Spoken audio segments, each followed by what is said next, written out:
The Book of Numbers. Numbers chapter 1. The Lord spoke to Moses in the tent of meeting in the desert of Sinai on the first day of the 2nd month of the 2nd year, after the Israelites came out of Egypt. He said, "Take a census of the whole Israelite community by their clans and families, listing every man by name, one by one. You and Aaron, at a count according to their divisions, all the men in Israel who are 20 years old or more, and able to serve in the army. One man from each tribe, each of them the head of his family, is to help you. These are the names of the men who are to assist you. From Reuben, Elizur, son of Shedeiah. From Simeon, Shelumiel, son of Zurishaddai. From Judah, Nachshon, son of Amminadab. From Issachar, Nathanael, son of Zuar. From Zebulun, Eliab, son of Helon. From the sons of Joseph. From Ephraim, Elishama, son of Ammihud. From Manasseh, Gamaliel, son of Pedazah. From Benjamin, Abidan, son of Gideoni. From Dan, Ahiezer, son of Ammishaddai. From Asher, Pagiel, son of Ochran. From Gad, Eliasaph, son of Duel. From Naphtali, Ahira, son of Enan. These were the men appointed from the community, the leaders of their ancestral tribes. They were the heads of the clans of Israel. Moses and Aaron took these men whose names had been specified, and they called the whole community together on the first day of the 2nd month. The people registered their ancestry by their clans and families, and the men 20 years old or more were listed by name, one by one, as the Lord commanded Moses. And so he counted them in the desert of Sinai. From the descendants of Reuben, the firstborn son of Israel, all the men 20 years old or more who were able to serve in the army were listed by name, one by one, according to the records of their clans and families. The number from the tribe of Reuben was 46,500. From the descendants of Simeon, all the men 20 years old or more who were able to serve in the army were counted and listed by name, one by one, according to the records of their clans and families. The number from the tribe of Simeon was 59,300. From the descendants of Gad, all the men 20 years old or more who were able to serve in the army were listed by name, according to the records of their clans and families. The number from the tribe of Gad was 45,650. From the descendants of Judah, all the men 20 years old or more who were able to serve in the army were listed by name, according to the records of their clans and families. The number from the tribe of Judah was 74,600. From the descendants of Issachar, all the men 20 years old or more who were able to serve in the army were listed by name, according to the records of their clans and families. The number from the tribe of Issachar was 54,400. From the descendants of Zebulun, all the men 20 years old or more who were able to serve in the army were listed by name, according to the records of their clans and families. The number from the tribe of Zebulun was 57,400. From the sons of Joseph, from the descendants of Ephraim, all the men 20 years old or more who were able to serve in the army were listed by name, according to the records of their clans and families. The number from the tribe of Ephraim was 40,500. From the descendants of Manasseh, all the men 20 years old or more who were able to serve in the army were listed by name, according to the records of their clans and families. The number from the tribe of Manasseh was 32,200. From the descendants of Benjamin, all the men 20 years old or more who were able to serve in the army were listed by name, according to the records of their clans and families. The number from the tribe of Benjamin was 35,400. From the descendants of Dan, all the men 20 years old or more who were able to serve in the army were listed by name according to the records of their clans and families. The number from the tribe of Dan was 62,700. From the descendants of Asher, all the men 20 years old or more who were able to serve in the army were listed by name according to the records of their clans and families. The number from the tribe of Asher was 41,500. From the descendants of Naphtali, all the men 20 years old or more who were able to serve in the army were listed by name, according to the records of their clans and families. The number from the tribe of Naphtali was 53,400. These were the men counted by Moses and Aaron and the 12 leaders of Israel, each one representing his family. All the Israelites, 20 years old or more who were able to serve in Israel's army, were counted according to their families. The total number was 603,550. The ancestral tribe of the Levites, however, was not counted along with the others. The Lord had said to Moses, "You must not count the tribe of Levi, or include them in the census of the other Israelites. Instead, appoint the Levites to be in charge of the tabernacle of the covenant law, over all its furnishings and everything belonging to it. They are to carry the tabernacle and all its furnishings. They are to take care of it and camp round it. Whenever the tabernacle is to move, the Levites are to take it down, and whenever the tabernacle is to be set up, the Levites shall do it. Anyone else who approaches it is to be put to death." The Israelites are to set up their tents by divisions, each of them in their own camp under their standard. The Levites, however, are to set up their tents round the tabernacle of the covenant law, so that my wrath will not fall on the Israelite community. The Levites are to be responsible for the care of the tabernacle of the covenant law. The Israelites did all this just as the Lord commanded Moses. Numbers chapter 2. The Lord said to Moses and Aaron, "The Israelites are to camp round the tent of meeting, some distance from it, each of them under their standard and holding the banners of their family. On the east, towards the sunrise, the divisions of the camp of Judah are to camp under their standard. The leader of the people of Judah is Nahshon, son of Amminadab. His division numbers 74,600. The tribe of Issachar will camp next to them. The leader of the people of Issachar is Nathanael, son of Zuar. His division numbers 54,400. The tribe of Zebulun will be next. The leader of the people of Zebulun is Eliab, son of Helon. His division numbers 57,400.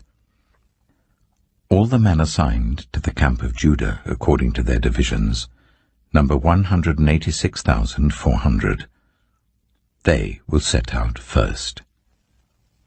On the south will be the divisions of the camp of Reuben under their standard. The leader of the people of Reuben is Elizur, son of Shedeur. His division numbers 46,500. The tribe of Simeon will camp next to them. The leader of the people of Simeon is Shelumiel, son of Zurishaddai. His division numbers 59,300. The tribe of Gad will be next. The leader of the people of Gad is Eliasaph, son of Duel. His division numbers 45,650. All the men assigned to the camp of Reuben according to their divisions number 151,450. They will set out second. Then the tent of meeting and the camp of the Levites will set out in the middle of the camps. They will set out in the same order as they set up camp, each in their own place, under their standard. On the west will be the divisions of the camp of Ephraim, under their standard.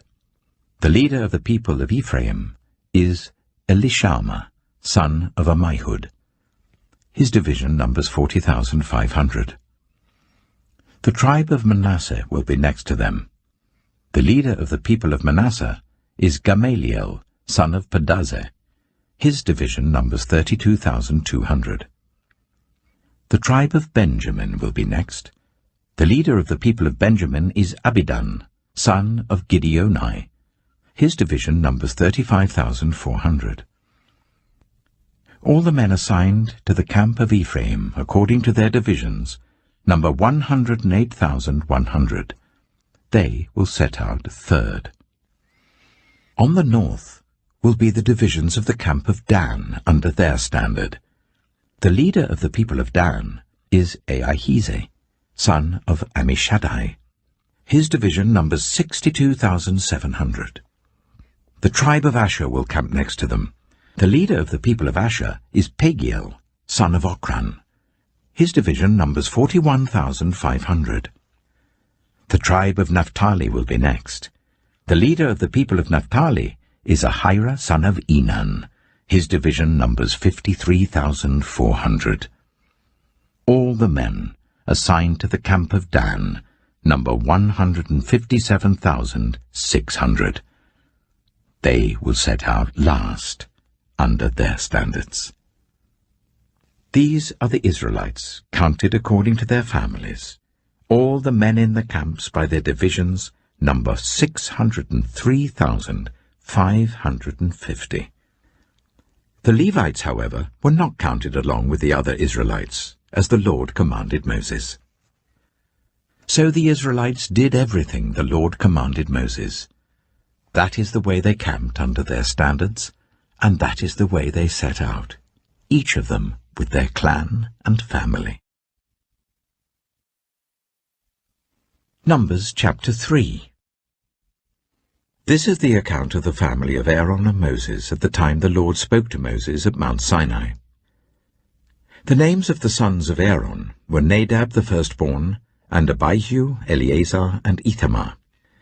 Those were the names of Aaron's sons, the anointed priests, who were ordained to serve as priests. Nadab and Abihu, however, died before the Lord when they made an offering with unauthorized fire before him in the desert of Sinai. They had no sons, so Eleazar and Ithamar served as priests during the lifetime of their father Aaron. The Lord said to Moses, "Bring the tribe of Levi and present them to Aaron the priest to assist him. They are to perform duties for him and for the whole community at the tent of meeting by doing the work of the tabernacle. They are to take care of all the furnishings of the tent of meeting, fulfilling the obligations of the Israelites by doing the work of the tabernacle. Give the Levites to Aaron and his sons. They are the Israelites who are to be given wholly to him. Appoint Aaron and his sons to serve as priests. Anyone else who approaches the sanctuary is to be put to death." The Lord also said to Moses, "I have taken the Levites from among the Israelites in place of the first male offspring of every Israelite woman. The Levites are mine, for all the firstborn are mine. When I struck down all the firstborn in Egypt, I set apart for myself every firstborn in Israel, whether human or animal. They are to be mine. I am the Lord." The Lord said to Moses in the desert of Sinai, "Count the Levites by their families and clans. Count every male a month old or more." So Moses counted them as he was commanded by the word of the Lord. These were the names of the sons of Levi: Gershon, Kohath, and Merari. These were the names of the Gershonite clans: Libni and Shimei. The Kohathite clans: Amram, Itzah, Hebron, and Uzziel. The Merarite clans: Malai and Mushai. These were the Levite clans according to their families. To Gershon belonged the clans of the Libnites and Shimeites. These were the Gershonite clans. The number of all the males a month old or more who were counted were 7,500. The Gershonite clans were to camp on the west behind the tabernacle. The leader of the families of the Gershonites was Eliasaph, son of Lael.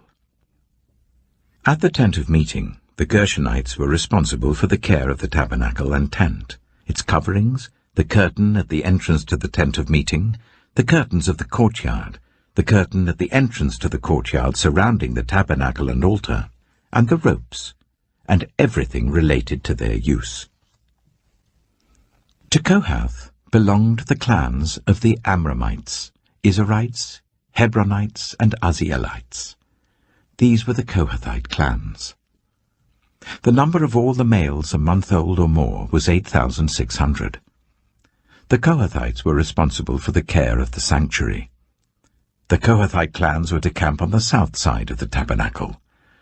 The leader of the families of the Kohathite clans was Eliaphan, son of Uzziel. They were responsible for the care of the ark, the table, the lampstand, the altars, the articles of the sanctuary used in ministering, the curtain, and everything related to their use. The chief leader of the Levites was Eleazar, son of Aaron the priest. He was appointed over those who were responsible for the care of the sanctuary. To Merari belonged the clans of the Mahlites and the Mushites. These were the Merarite clans. The number of all the males a month old or more who were counted was 6,200. The leader of the families of the Merarite clans was Zuriel, son of Abihail. They were to camp on the north side of the tabernacle. The Merarites were appointed to take care of the frames of the tabernacle, its crossbars, posts, bases, all its equipment, and everything related to their use, as well as the posts of the surrounding courtyard with their bases, tent pegs, and ropes. Moses and Aaron and his sons were to camp to the east of the tabernacle, towards the sunrise, in front of the tent of meeting.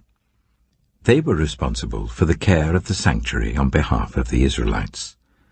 Anyone else who approached the sanctuary was to be put to death. The total number of Levites counted at the Lord's command by Moses and Aaron according to their clans, including every male a month old or more, was 22,000. The Lord said to Moses, "Count all the firstborn Israelite males who are a month old or more, and make a list of their names. Take the Levites for me in place of all the firstborn of the Israelites, and the livestock of the Levites in place of all the firstborn of the livestock of the Israelites. I am the Lord." So Moses counted all the firstborn of the Israelites as the Lord commanded him. The total number of firstborn males a month old or more, listed by name, was 22,273. The Lord also said to Moses, "Take the Levites in place of all the firstborn of Israel, and the livestock of the Levites in place of their livestock. The Levites are to be mine. I am the Lord. To redeem the 273 firstborn Israelites who exceed the number of the Levites, collect 5 shekels for each one, according to the sanctuary shekel, which weighs 20 gerahs. Give the money for the redemption of the additional Israelites to Aaron and his sons." So Moses collected the redemption money from those who exceeded the number redeemed by the Levites. From the firstborn of the Israelites he collected silver weighing 1,365 shekels, according to the sanctuary shekel. Moses gave the redemption money to Aaron and his sons, as he was commanded by the word of the Lord. Numbers chapter 4. The Lord said to Moses and Aaron, "Take a census of the Kohathite branch of the Levites by their clans and families. Count all the men from 30 to 50 years of age who come to serve in the work at the tent of meeting. This is the work of the Kohathites at the tent of meeting, the care of the most holy things. When the camp is to move, Aaron and his sons are to go in and take down the shielding curtain and put it over the ark of the covenant law. Then they are to cover the curtain with durable leather, spread a cloth of solid blue over that, and put the poles in place. Over the table of the presence they are to spread a blue cloth, and put on it the plates, dishes and bowls, and the jars for drink offerings. The bread that is continually there is to remain on it. They are to spread a scarlet cloth over them, cover that with durable leather, and put the poles in place. They are to take a blue cloth, and cover the lampstand that is for light, together with its lamps, its wick trimmers and trays, and all its jars for the oil used to supply it. Then they are to wrap it and all its accessories in a covering of durable leather, and put it on a carrying frame. Over the gold altar they are to spread a blue cloth, and cover that with durable leather, and put the poles in place. They are to take all the articles used for ministering in the sanctuary, wrap them in a blue cloth, cover that with durable leather, and put them on a carrying frame. They are to remove the ashes from the bronze altar and spread a purple cloth over it. Then they are to place on it all the utensils used for ministering at the altar, including the firepans, meat forks, shovels, and sprinkling bowls. Over it they are to spread a covering of durable leather and put the poles in place.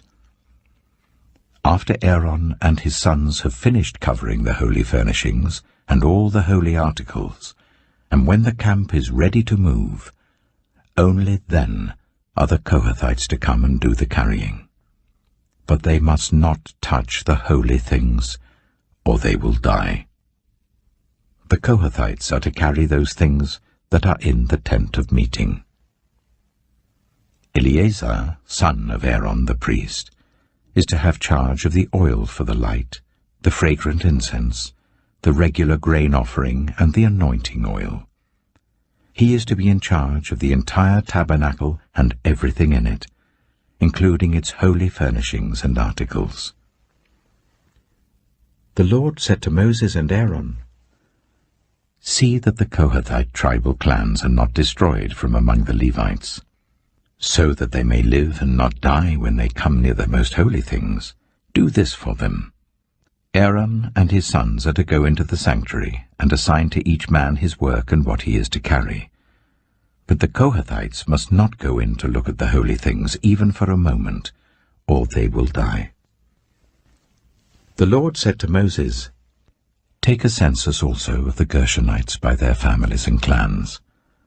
Count all the men from 30 to 50 years of age who come to serve in the work at the tent of meeting. This is the service of the Gershonite clans in their carrying and their other work. They are to carry the curtains of the tabernacle, that is, the tent of meeting, its covering and its outer covering of durable leather, the curtains for the entrance to the tent of meeting, the curtains of the courtyard surrounding the tabernacle and altar, the curtain for the entrance to the courtyard, the ropes, and all the equipment used in the service of the tent. The Gershonites are to do all that needs to be done with these things. All their service, whether carrying or doing other work, is to be done under the direction of Aaron and his sons. You shall assign to them as their responsibility all they are to carry. This is the service of the Gershonite clans at the tent of meeting. Their duties are to be under the direction of Ithamar, son of Aaron, the priest. Count the Merarites by their clans and families. Count all the men from 30 to 50 years of age who come to serve in the work at the tent of meeting. As part of all their service at the tent, they are to carry the frames of the tabernacle, its crossbars, posts, and bases, as well as the posts of the surrounding courtyard with their bases, tent pegs, ropes, all their equipment, and everything related to their use. Assign to each man the specific things he is to carry. This is the service of the Merarite clans as they work at the tent of meeting, under the direction of Ithamar, son of Aaron, the priest. Moses, Aaron, and the leaders of the community counted the Kohathites by their clans and families. All the men from 30 to 50 years of age who came to serve in the work at the tent of meeting, counted by clans, were 2,750. This was the total of all those in the Kohathite clans who served at the tent of meeting. Moses and Aaron counted them according to the Lord's command through Moses. The Gershonites were counted by their clans and families. All the men from 30 to 50 years of age who came to serve in the work at the tent of meeting, counted by their clans and families, were 2,630. This was the total of those in the Gershonite clans who served at the tent of meeting. Moses and Aaron counted them according to the Lord's command. The Merarites were counted by their clans and families. All the men from 30 to 50 years of age who came to serve in the work at the tent of meeting, counted by their clans, were 3,200. This was the total of those in the Merarite clans. Moses and Aaron counted them according to the Lord's command through Moses. So Moses, Aaron, and the leaders of Israel counted all the Levites by their clans and families. All the men from 30 to 50 years of age who came to do the work of serving and carrying the tent of meeting numbered 8,580. At the Lord's command through Moses, each was assigned his work and told what to carry. Thus they were counted, as the Lord commanded Moses. Numbers chapter 5. The Lord said to Moses, "Command the Israelites to send away from the camp anyone who has a defiling skin disease or a discharge of any kind, or who is ceremonially unclean because of a dead body. Send away male and female alike. Send them outside the camp, so that they will not defile their camp where I dwell among them." The Israelites did so. They sent them outside the camp. They did just as the Lord had instructed Moses. The Lord said to Moses, "Say to the Israelites, any man or woman who wrongs another in any way, and so is unfaithful to the Lord, is guilty and must confess the sin they have committed. They must make full restitution for the wrong they have done, add 1/5 of the value to it and give it all to the person they have wronged. But if that person has no close relative to whom restitution can be made for the wrong, the restitution belongs to the Lord and must be given to the priest, along with the ram with which atonement is made for the wrongdoer. All the sacred contributions the Israelites bring to a priest will belong to him. Sacred things belong to their owners, but what they give to the priest will belong to the priest." Then the Lord said to Moses, "Speak to the Israelites and say to them, if a man's wife goes astray and is unfaithful to him so that another man has sexual relations with her, and this is hidden from her husband, and her impurity is undetected, since there is no witness against her and she has not been caught in the act, and if feelings of jealousy come over her husband, and he suspects his wife and she is impure, or if he is jealous and suspects her, even though she is not impure, then he is to take his wife to the priest. He must also take an offering of 1/10 of an ephah of barley flour on her behalf. He must not pour olive oil on it or put incense on it, because it is a grain offering for jealousy, a reminder offering to draw attention to wrongdoing. The priest shall bring her and make her stand before the Lord. Then he shall take some holy water in a clay jar, and put some dust from the tabernacle floor into the water. After the priest has made the woman stand before the Lord, he shall loosen her hair and place in her hands the reminder offering, the grain offering for jealousy, while he himself holds the bitter water that brings a curse. Then the priest shall put the woman under oath, and say to her, if no other man has had sexual relations with you, and you have not gone astray and become impure while married to your husband, may this bitter water that brings a curse not harm you. But if you have gone astray while married to your husband, and you have made yourself impure by having sexual relations with a man other than your husband, here the priest is to put the woman under this curse. May the Lord cause you to become a curse among your people, when he makes your womb miscarry and your abdomen swell. May this water that brings a curse enter your body, so that your abdomen swells or your womb miscarries. Then the woman is to say, Amen, so be it. The priest is to write these curses on a scroll, and then wash them off into the bitter water.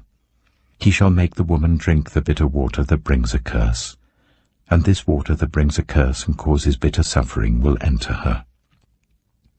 The priest is to take from her hands the grain offering for jealousy, wave it before the Lord and bring it to the altar.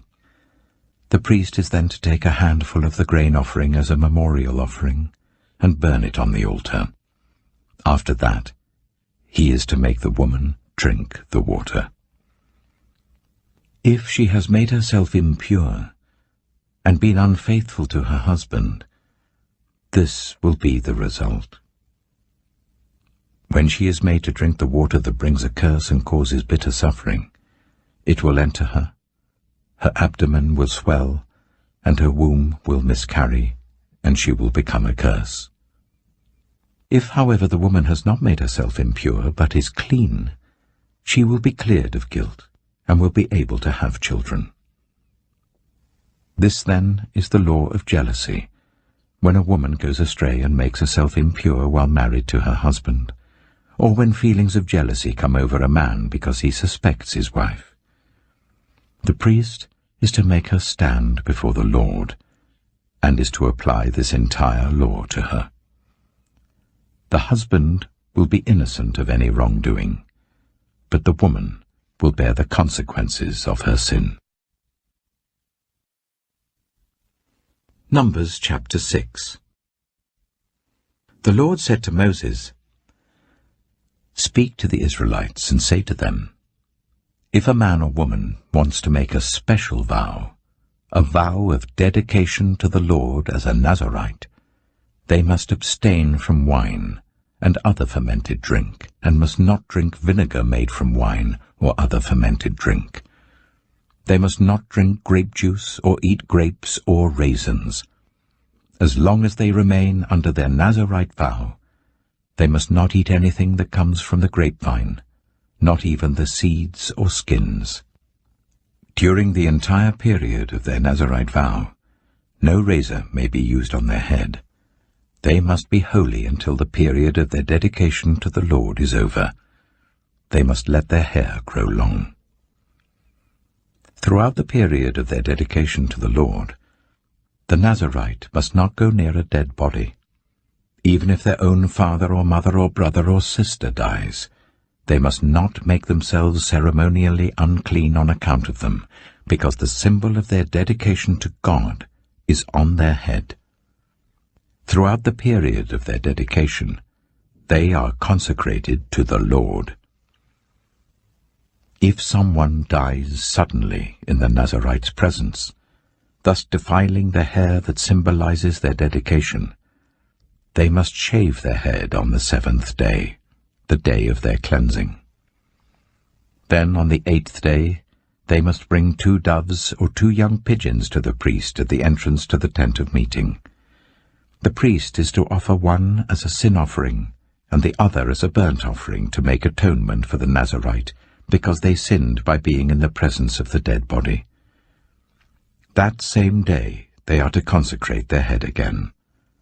They must rededicate themselves to the Lord for the same period of dedication, and must bring a year-old male lamb as a guilt offering. The previous days do not count, because they became defiled during their period of dedication. Now this is the law of the Nazirite when the period of their dedication is over. They are to be brought to the entrance to the tent of meeting. There they are to present their offerings to the Lord, a year-old male lamb without defect for a burnt offering, a year-old ewe lamb without defect for a sin offering, a ram without defect for a fellowship offering, together with their grain offerings and drink offerings, and a basket of bread made with the finest flour and without yeast, thick loaves with olive oil mixed in, and thin loaves brushed with olive oil. The priest is to present all these before the Lord and make the sin offering and the burnt offering. He is to present the basket of unleavened bread and is to sacrifice the ram as a fellowship offering to the Lord, together with its grain offering and drink offering. Then, at the entrance to the tent of meeting, the Nazirite must shave off the hair that symbolizes their dedication. They are to take the hair and put it in the fire that is under the sacrifice of the fellowship offering. After the Nazirite have shaved off the hair that symbolizes their dedication, the priest is to place in their hands a boiled shoulder of the ram, and one thick loaf and one thin loaf from the basket, both made without yeast. The priest shall then wave these before the Lord as a wave offering. They are holy, and belong to the priest, together with the breast that was waved and the thigh that was presented. After that, the Nazirite may drink wine. This is the law of the Nazirite who vows offerings to the Lord in accordance with their dedication, in addition to whatever else they can afford. They must fulfill the vows they have made, according to the law of the Nazirite. The Lord said to Moses, "Tell Aaron and his sons, this is how you are to bless the Israelites. Say to them, the Lord bless you and keep you. The Lord make his face shine on you, and be gracious to you. The Lord turn his face towards you, and give you peace." So they will put my name on the Israelites, and I will bless them. Numbers chapter 7.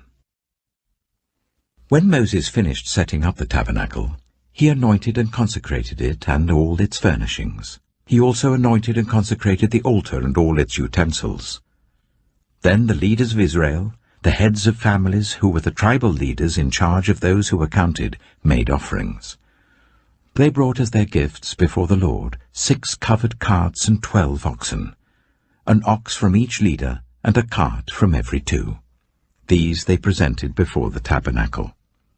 The Lord said to Moses, "Accept these from them, that they may be used in the work at the tent of meeting.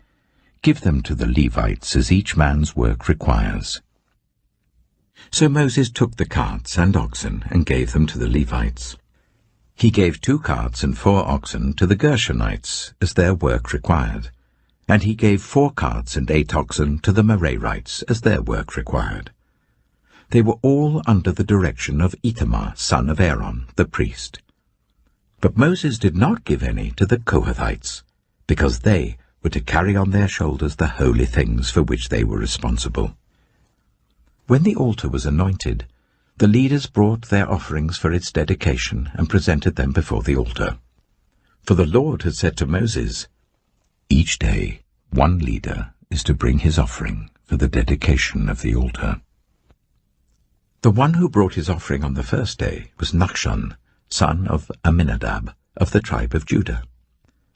His offering was 1 silver plate weighing 130 shekels, and 1 silver sprinkling bowl weighing 70 shekels, both according to the sanctuary shekel, each filled with the finest flour mixed with olive oil as a grain offering.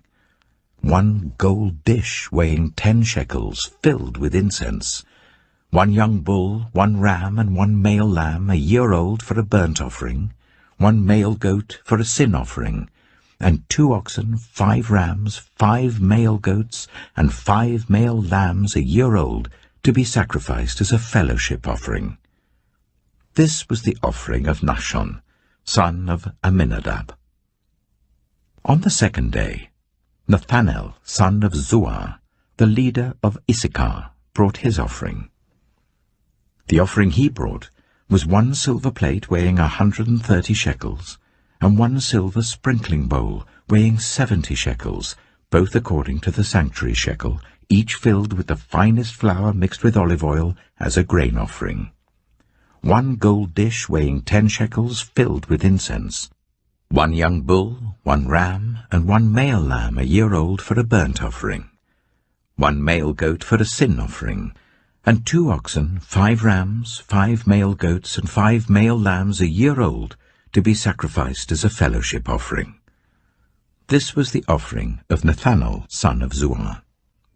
On the 3rd day, Eliab, son of Helon, the leader of the people of Zebulun, brought his offering. His offering was 1 silver plate weighing 130 shekels, and 1 silver sprinkling bowl weighing 70 shekels, both according to the sanctuary shekel, each filled with the finest flour mixed with olive oil as a grain offering, 1 gold dish weighing 10 shekels, filled with incense, 1 young bull, 1 ram, and 1 male lamb a year old for a burnt offering, 1 male goat for a sin offering, and 2 oxen, 5 rams, 5 male goats, and 5 male lambs a year old, to be sacrificed as a fellowship offering. This was the offering of Eliab, son of Helon. On the 4th day, Elizur, son of Shedeur, the leader of the people of Reuben, brought his offering.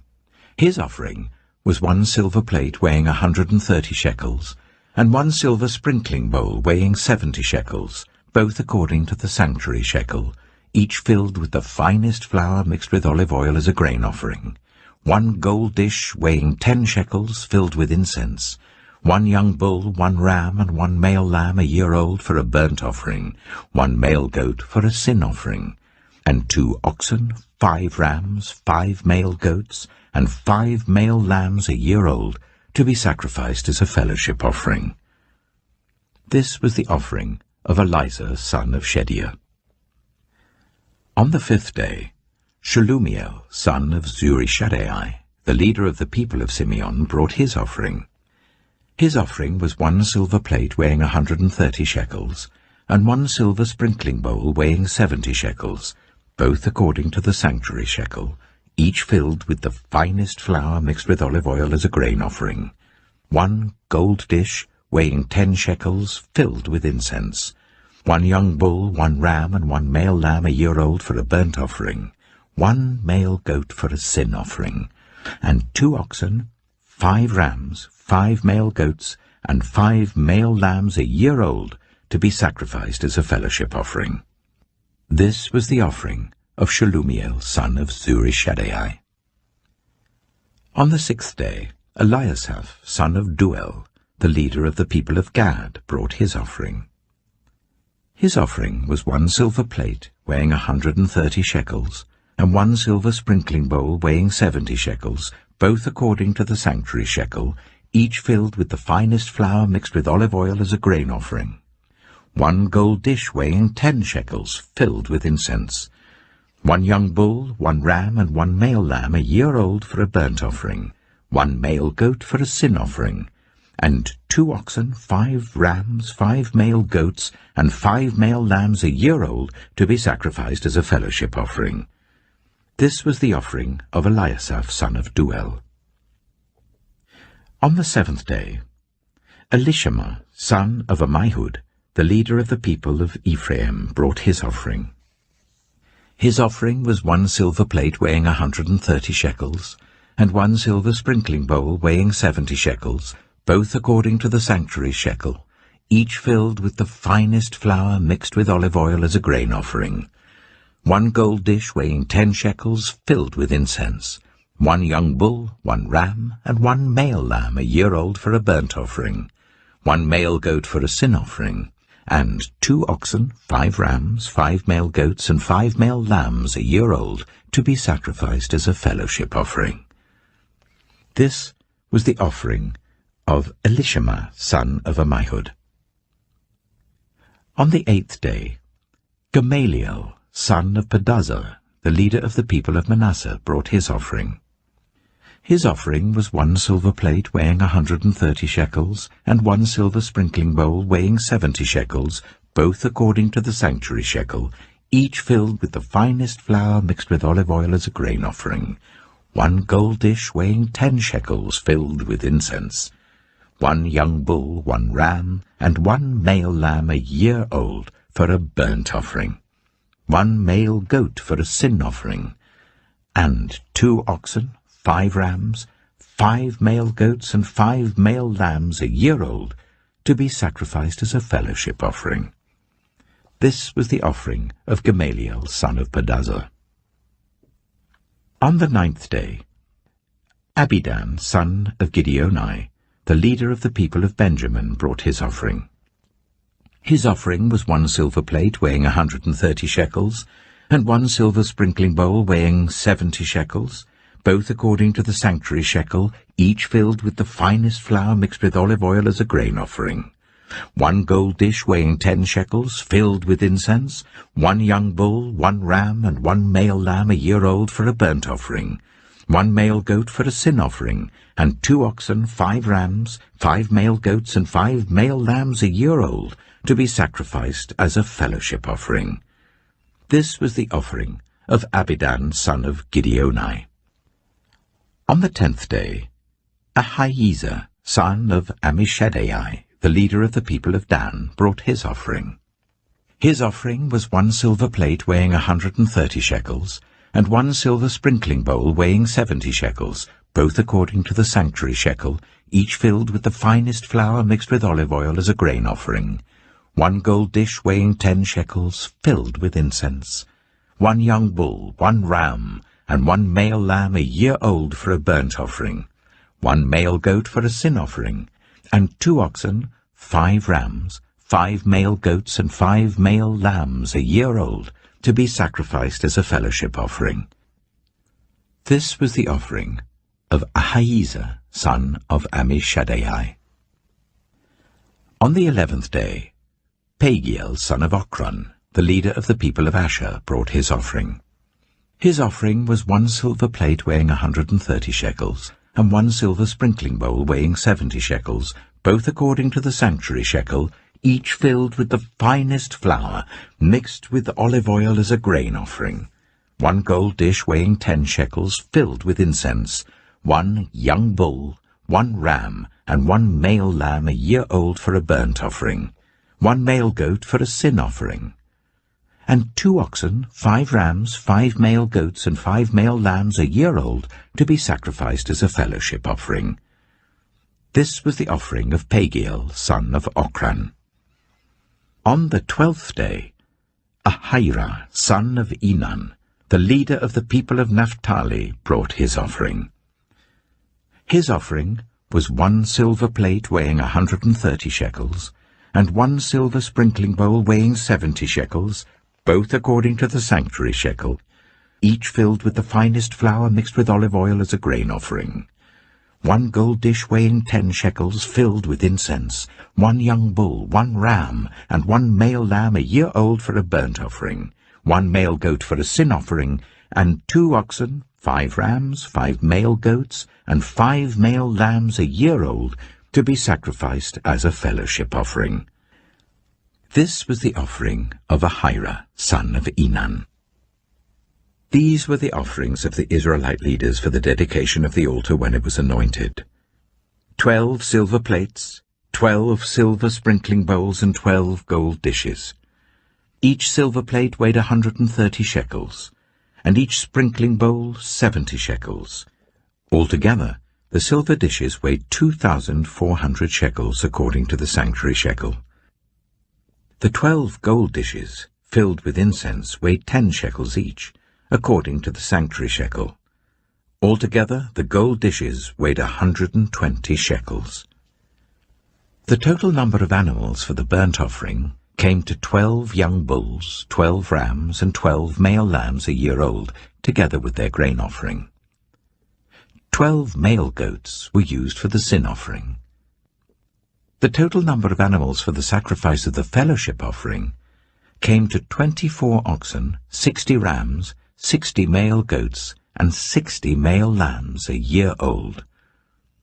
These were the offerings for the dedication of the altar after it was anointed.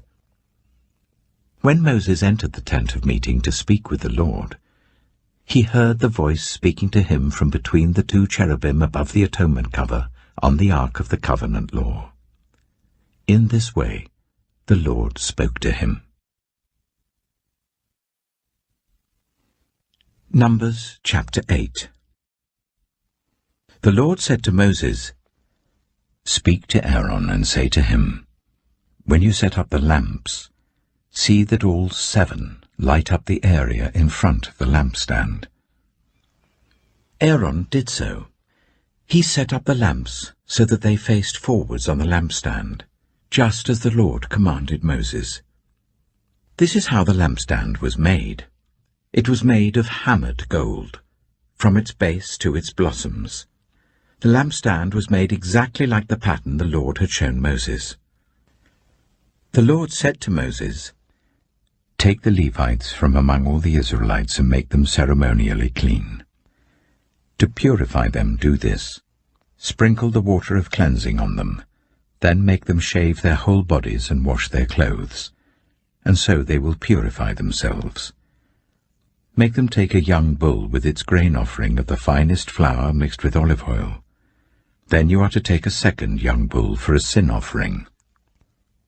Bring the Levites to the front of the tent of meeting, and assemble the whole Israelite community. You are to bring the Levites before the Lord, and the Israelites are to lay their hands on them. Aaron is to present the Levites before the Lord as a wave offering from the Israelites, so that they may be ready to do the work of the Lord. Then the Levites are to lay their hands on the heads of the bulls, using one for a sin offering to the Lord and the other for a burnt offering, to make atonement for the Levites. Make the Levites stand in front of Aaron and his sons, and then present them as a wave offering to the Lord. In this way, you are to set the Levites apart from the other Israelites, and the Levites will be mine. After you have purified the Levites and presented them as a wave offering, they are to come to do their work at the tent of meeting. They are the Israelites who are to be given wholly to me. I have taken them as my own, in place of the firstborn, the first male offspring from every Israelite woman. Every firstborn male in Israel, whether human or animal, is mine. When I struck down all the firstborn in Egypt, I set them apart for myself. And I have taken the Levites in place of all the firstborn sons in Israel. From among all the Israelites, I have given the Levites as gifts to Aaron and his sons, to do the work at the tent of meeting on behalf of the Israelites, and to make atonement for them so that no plague will strike the Israelites when they go near the sanctuary. Moses, Aaron, and the whole Israelite community did with the Levites just as the Lord commanded Moses. The Levites purified themselves and washed their clothes. Then Aaron presented them as a wave offering before the Lord and made atonement for them to purify them. After that, the Levites came to do their work at the tent of meeting under the supervision of Aaron and his sons. They did with the Levites just as the Lord commanded Moses. The Lord said to Moses, "This applies to the Levites. Men 25 years old or more shall come to take part in the work at the tent of meeting, but at the age of 50 they must retire from their usual duties and work no longer. They may assist their brothers in performing their duties at the tent of meeting, but they themselves must not do the work. This, then, is how you are to assign the responsibilities of the Levites."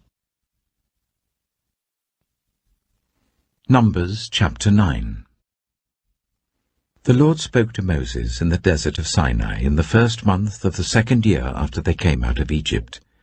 He said, "Make the Israelites celebrate the Passover at the appointed time.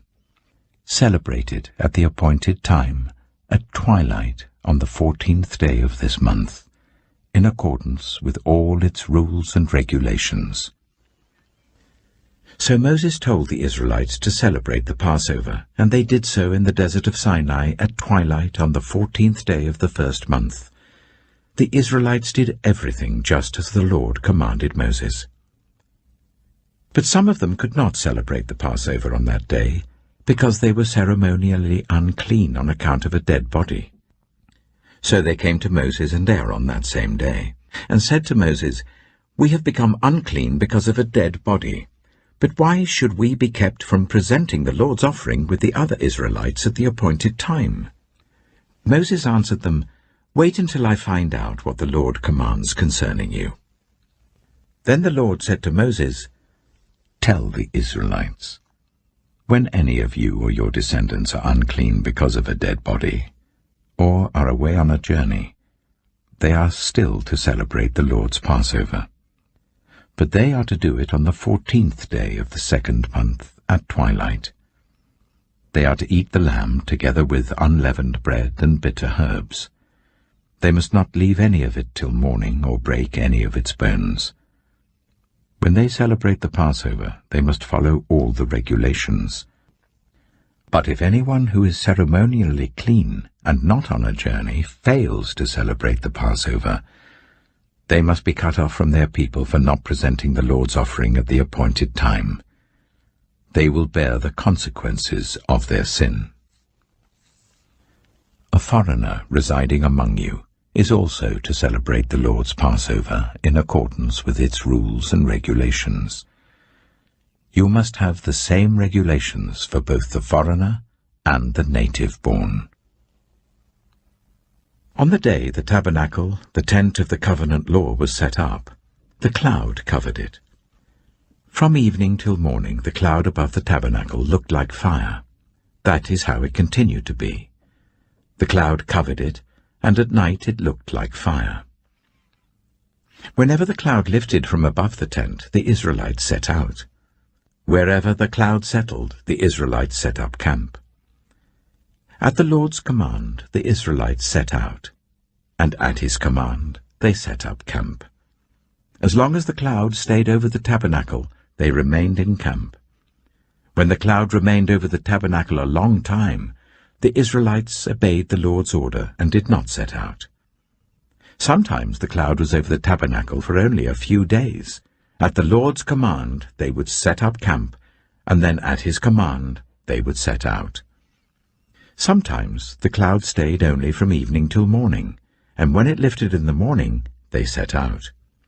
Whether by day or by night, whenever the cloud lifted, they set out.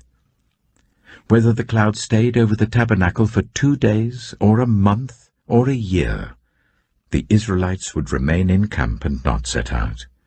But when it lifted, they would set out. At the Lord's command they set up camp, and at the Lord's command they set out. They obeyed the Lord's order in accordance with his command through Moses. Numbers chapter 10. The Lord said to Moses, "Make 2 trumpets of hammered silver, and use them for calling the community together and for the camps to set out. When both are sounded, the whole community is to assemble before you at the entrance to the tent of meeting. If only one is sounded, the leaders, the heads of the clans of Israel, are to assemble before you. When a trumpet blast is sounded, the tribes camping on the east are to set out. At the sounding of a second blast, the camps on the south are to set out. The blast will be the signal for setting out. To gather the assembly, blow the trumpets, but not with the signal for setting out. The sons of Aaron, the priests, are to blow the trumpets. This is to be a lasting ordinance for you and the generations to come. When you go into battle in your own land against an enemy who is oppressing you, sound a blast on the trumpets. Then you will be remembered by the Lord your God and rescued from your enemies. Also at your times of rejoicing, your appointed festivals and new moon feasts, you are to sound the trumpets over your burnt offerings and fellowship offerings, and they will be a memorial for you before your God. I am the Lord your God. On the 20th day of the 2nd month of the 2nd year, the cloud lifted from above the tabernacle of the covenant law. Then the Israelites set out from the desert of Sinai and travelled from place to place until the cloud came to rest in the desert of Paran. They set out this first time at the Lord's command through Moses. The divisions of the camp of Judah went first, under their standard. Nachshon, son of Amminadab, was in command. Nathanael, son of Zuar, was over the division of the tribe of Issachar, and Eliab, son of Helon, was over the division of the tribe of Zebulun. Then the tabernacle was taken down, and the Gershonites and Merarites who carried it set out. The divisions of the camp of Reuben went next under their standard. Elizur, son of Shedeur, was in command. Shelumiel, son of Zurishaddai, was over the division of the tribe of Simeon, and Eliasaph, son of Duel, was over the division of the tribe of Gad. Then the Kohathites set out, carrying the holy things. The tabernacle was to be set up before they arrived. The divisions of the camp of Ephraim went next under their standard. Elishama, son of Ammihud, was in command. Gamaliel, son of Pedazur, was over the division of the tribe of Manasseh, and Abidah, son of Gideoni, was over the division of the tribe of Benjamin. Finally, as the rear guard for all the units, the divisions of the camp of Dan set out under their standards. Ahiezer, son of Ammishaddai, was in command. Pagiel, son of Ochran, was over the division of the tribe of Asher, and Ahira, son of Enan, was over the division of the tribe of Naphtali. This was the order of march for the Israelite divisions as they set out. Now Moses said to Hobab, son of Ruel, the Midianite, Moses' father-in-law, "We're setting out for the place about which the Lord said, 'I will give it to you.' Come with us, and we will treat you well, for the Lord has promised good things to Israel." He answered, "No, I will not go. I am going back to my own land and my own people." But Moses said, "Please do not leave us. You know where we should camp in the wilderness, and you can be our eyes. If you come with us, we will share with you whatever good things the Lord gives us." So they set out from the mountain of the Lord and travelled for 3 days. The ark of the covenant of the Lord went before them during those 3 days to find them a place to rest. The cloud of the Lord was over them by day when they set out from the camp. Whenever the ark set out, Moses said, "Rise up, Lord. May your enemies be scattered. May your foes flee before you." Whenever it came to rest, he said, "Return, Lord, to the countless thousands of Israel." Numbers chapter 11. Now the people complained about their hardships in the hearing of the Lord. And when he heard them, his anger was aroused. Then fire from the Lord burned among them and consumed some of the outskirts of the camp. When the people cried out to Moses, he prayed to the Lord, and the fire died down. So that place was called Taberah, because fire from the Lord had burned among them. The rabble with them began to crave other food. And again the Israelites started wailing and said, "If only we had meat to eat.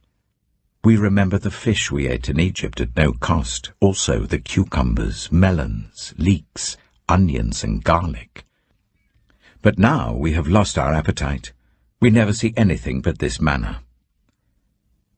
The manna was like coriander seed and looked like resin. The people went around gathering it and then ground it in a hand mill or crushed it in a mortar.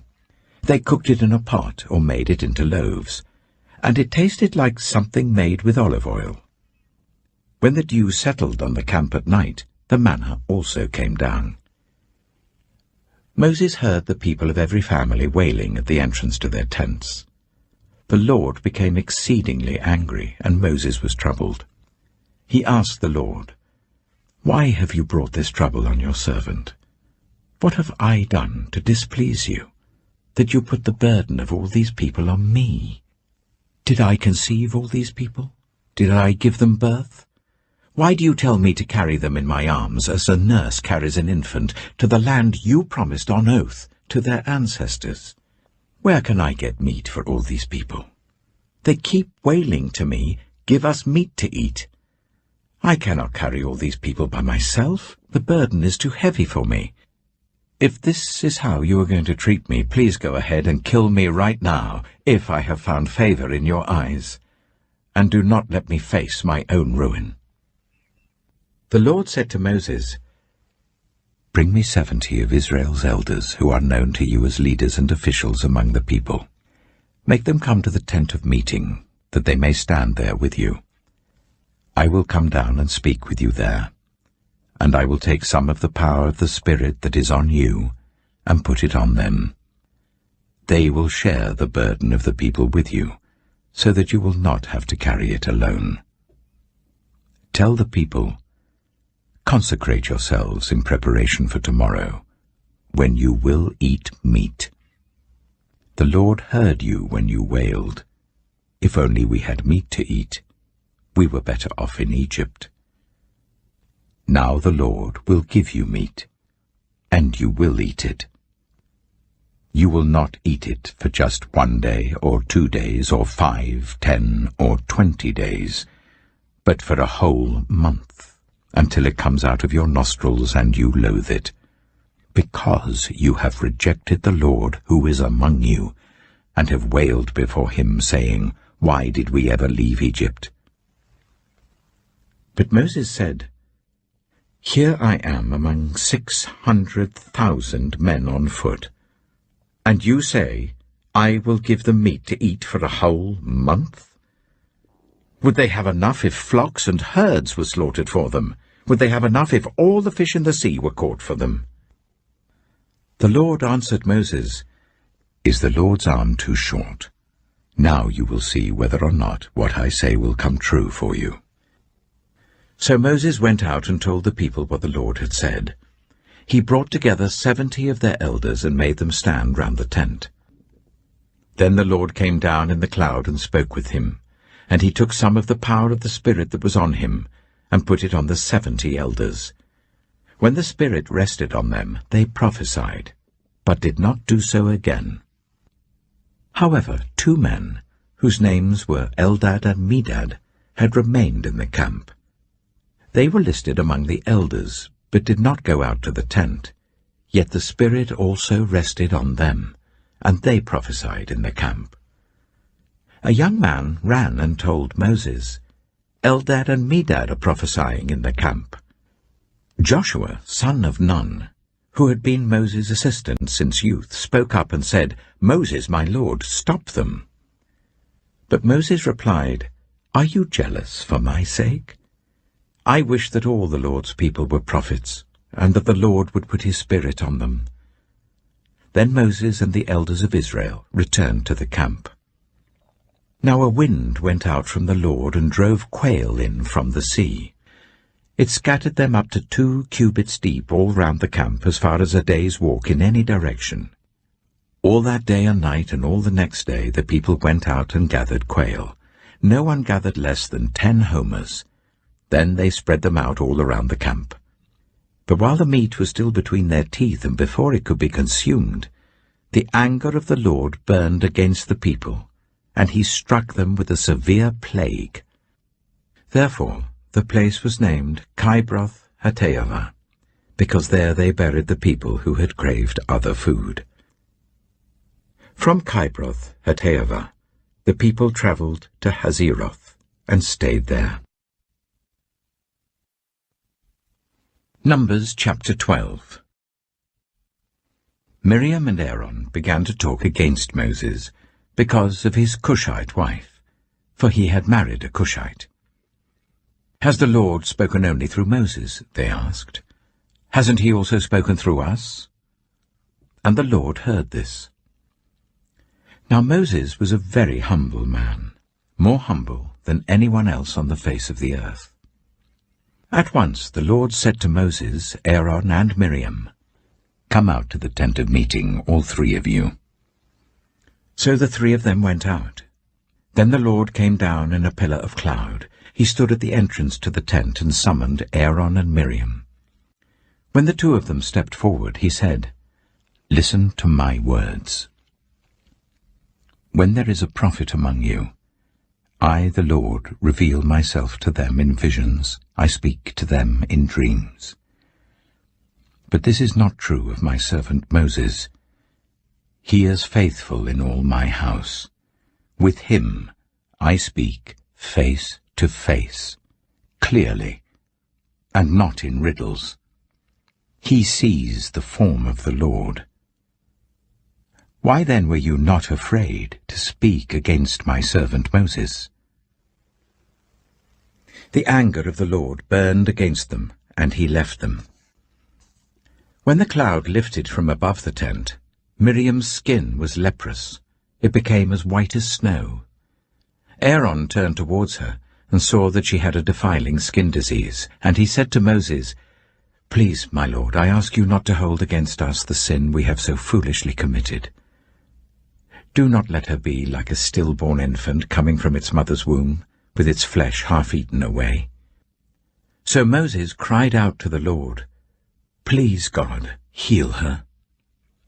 The Lord replied to Moses, "If her father had spat in her face, would she not have been in disgrace for 7 days? Confine her outside the camp for 7 days. After that she can be brought back." So Miriam was confined outside the camp for 7 days, and the people did not move on till she was brought back. After that the people left Hazeroth and camped in the desert of Paran. Numbers chapter 13. The Lord said to Moses, "Send some men to explore the land of Canaan, which I am giving to the Israelites. From each ancestral tribe send one of its leaders." So at the Lord's command Moses sent them out from the desert of Paran. All of them were leaders of the Israelites. These are their names.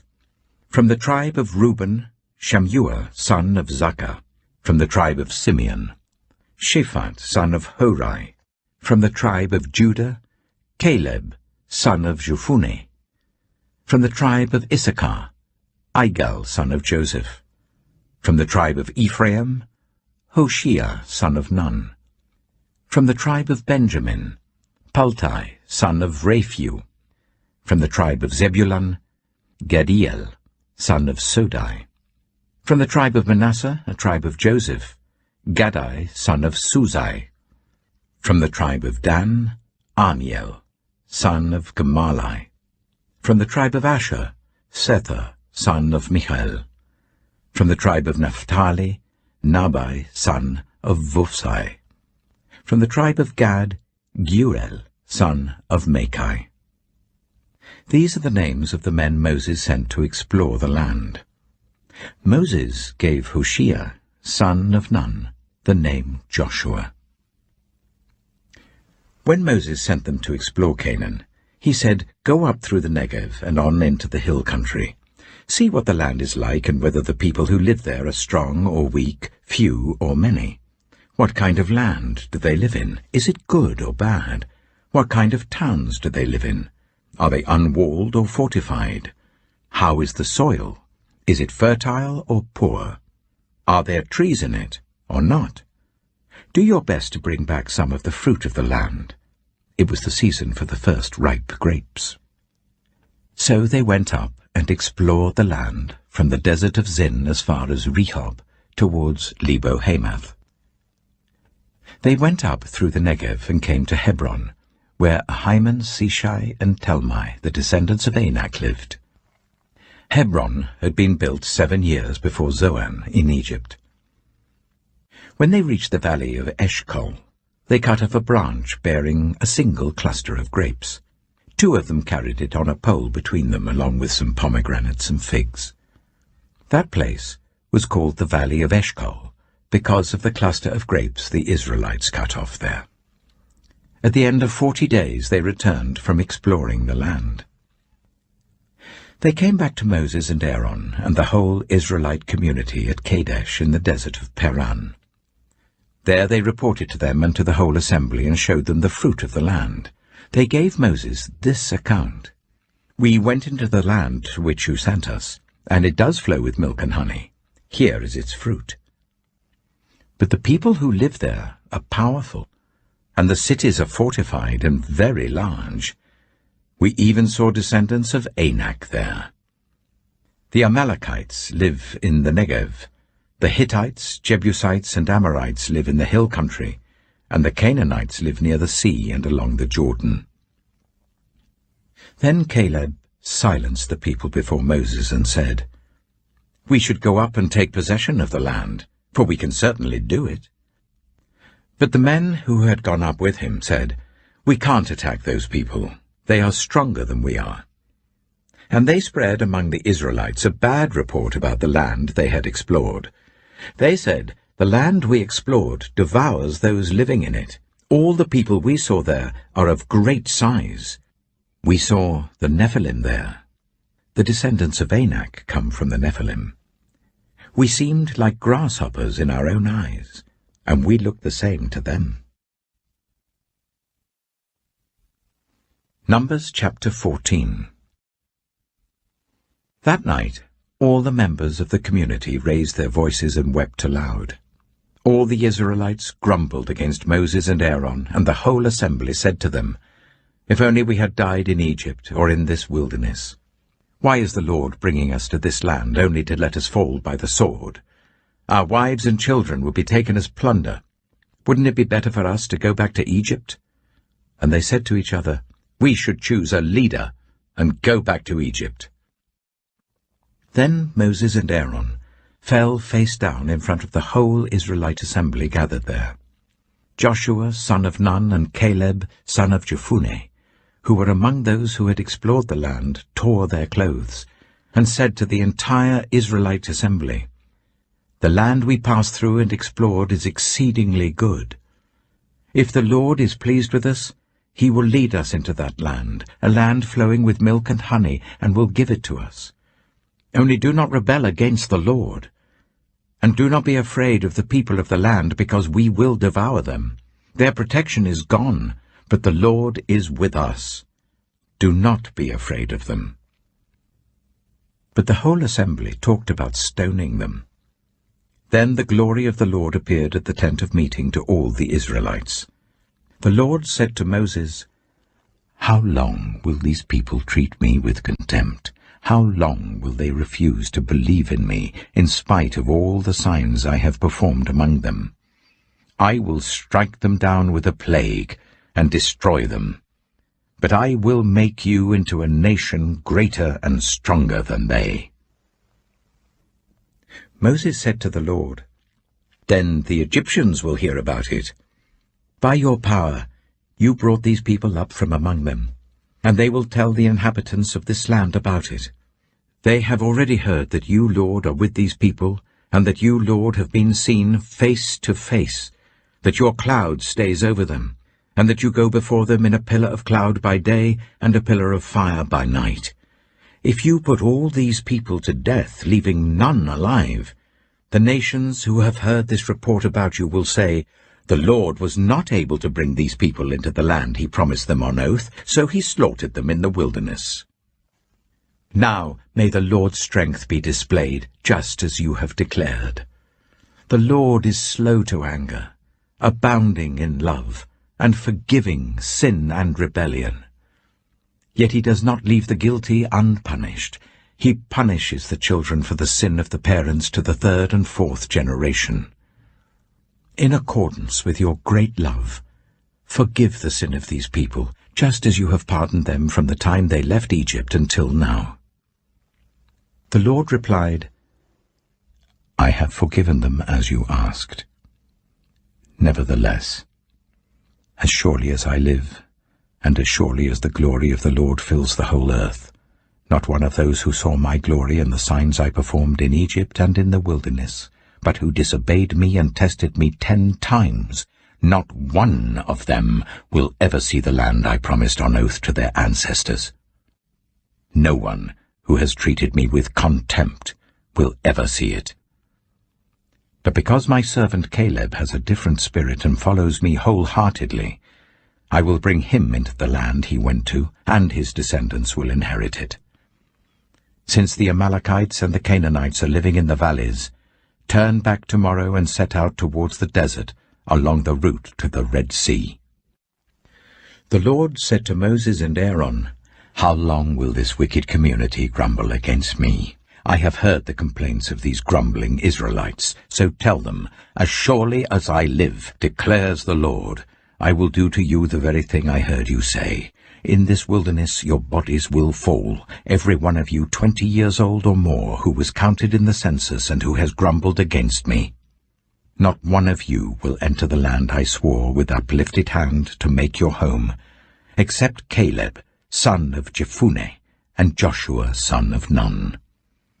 As for your children that you said would be taken as plunder, I will bring them in to enjoy the land you have rejected. But your bodies will fall in this wilderness. Your children will be shepherds here for 40 years, suffering for your unfaithfulness, until the last of your bodies lies in the wilderness. For 40 years, 1 year for each of the 40 days you explored the land, you will suffer for your sins and know what it is like to have me against you. I, the Lord, have spoken, and I will surely do these things to this whole wicked community which has banded together against me. They will meet their end in this wilderness. Here they will die." So the men Moses had sent to explore the land, who returned and made the whole community grumble against him by spreading a bad report about it, these men who were responsible for spreading the bad report about the land were struck down and died of a plague before the Lord. Of the men who went to explore the land, only Joshua son of Nun and Caleb son of Jephunneh survived. When Moses reported this to all the Israelites, they mourned bitterly. Early the next morning they set out for the highest point in the hill country, saying, "Now we are ready to go up to the land the Lord promised. Surely we have sinned." But Moses said, "Why are you disobeying the Lord's command? This will not succeed. Do not go up, because the Lord is not with you. You will be defeated by your enemies. For the Amalekites and the Canaanites will face you there. Because you have turned away from the Lord, he will not be with you, and you will fall by the sword." Nevertheless, in their presumption they went up towards the highest point in the hill country, though neither Moses nor the ark of the Lord's covenant moved from the camp. Then the Amalekites and the Canaanites who lived in that hill country came down and attacked them and beat them down all the way to Hormah. Numbers chapter 15. The Lord said to Moses, "Speak to the Israelites and say to them, After you enter the land I am giving you as a home, and you present to the Lord food offerings from the herd or the flock, as an aroma pleasing to the Lord, whether burnt offerings or sacrifices, for special vows or free will offerings or festival offerings, then the person who brings an offering shall present to the Lord a grain offering of 1/10 of an ephah of the finest flour, mixed with 1/4 of a hin of olive oil. With each lamb for the burnt offering or the sacrifice, prepare 1/4 of a hin of wine as a drink offering. With a ram, prepare a grain offering of 1/5 of an ephah of the finest flour mixed with 1/3 of a hin of olive oil, and 1/3 of a hin of wine as a drink offering. Offer it as an aroma pleasing to the Lord. When you prepare a young bull as a burnt offering or sacrifice, for a special vow or a fellowship offering to the Lord, bring with the bull a grain offering of 3/10 of an ephah of the finest flour, mixed with 1/2 a hin of olive oil, and also bring 1/2 a hin of wine as a drink offering. This will be a food offering, an aroma pleasing to the Lord. Each bull or ram, each lamb or young goat, is to be prepared in this manner. Do this for each one, for as many as you prepare. Everyone who is native-born must do these things in this way when they present a food offering as an aroma pleasing to the Lord. For generations to come, whenever a foreigner or anyone else living among you presents a food offering as an aroma pleasing to the Lord, they must do exactly as you do. The community is to have the same rules for you and for the foreigner residing among you. This is a lasting ordinance for the generations to come. You and the foreigner shall be the same before the Lord. The same laws and regulations will apply both to you and to the foreigner residing among you. The Lord said to Moses, "Speak to the Israelites and say to them, when you enter the land to which I am taking you, and you eat the food of the land, present a portion as an offering to the Lord. Present a loaf from the first of your ground meal, and present it as an offering from the threshing floor. Throughout the generations to come, you are to give this offering to the Lord from the first of your ground meal. Now, if you as a community unintentionally fail to keep any of these commands the Lord gave Moses, any of the Lord's commands to you through him, from the day the Lord gave them and continuing through the generations to come, and if this is done unintentionally without the community being aware of it, then the whole community is to offer a young bull for a burnt offering as an aroma pleasing to the Lord, along with its prescribed grain offering and drink offering, and a male goat for a sin offering.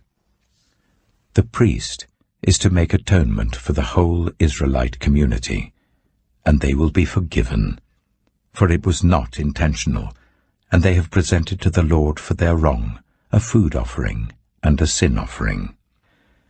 The whole Israelite community and the foreigners residing among them will be forgiven, because all the people were involved in the unintentional wrong. But if just one person sins unintentionally, that person must bring a year-old female goat for a sin offering. The priest is to make atonement before the Lord for the one who erred by sinning unintentionally, and when atonement has been made, that person will be forgiven.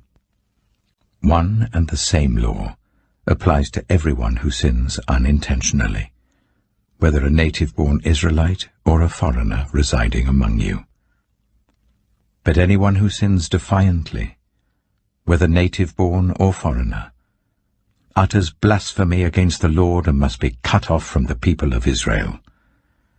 Because they have despised the Lord's word and broken his commands, they must surely be cut off.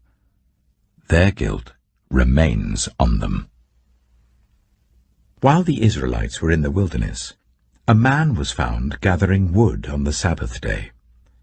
Those who found him gathering wood brought him to Moses and Aaron and the whole assembly, and they kept him in custody because it was not clear what should be done to him. Then the Lord said to Moses, "The man must die. The whole assembly must stone him outside the camp." So the assembly took him outside the camp and stoned him to death, as the Lord commanded Moses. The Lord said to Moses, "Speak to the Israelites and say to them, throughout the generations to come, you are to make tassels on the corners of your garments, with a blue cord on each tassel. You will have these tassels to look at, and so you will remember all the commands of the Lord, that you may obey them and not prostitute yourselves by chasing after the lusts of your own hearts and eyes. Then you will remember to obey all my commands, and will be consecrated to your God. I am the Lord your God, who brought you out of Egypt to be your God. I am the Lord your God." Numbers chapter 16. Korah, son of Esau, the son of Kohath, the son of Levi, and certain Reubenites, Dathan and Abiram, sons of Eliab, and On, son of Peleth, became insolent and rose up against Moses. With them were 250 Israelite men, well-known community leaders, who had been appointed members of the council.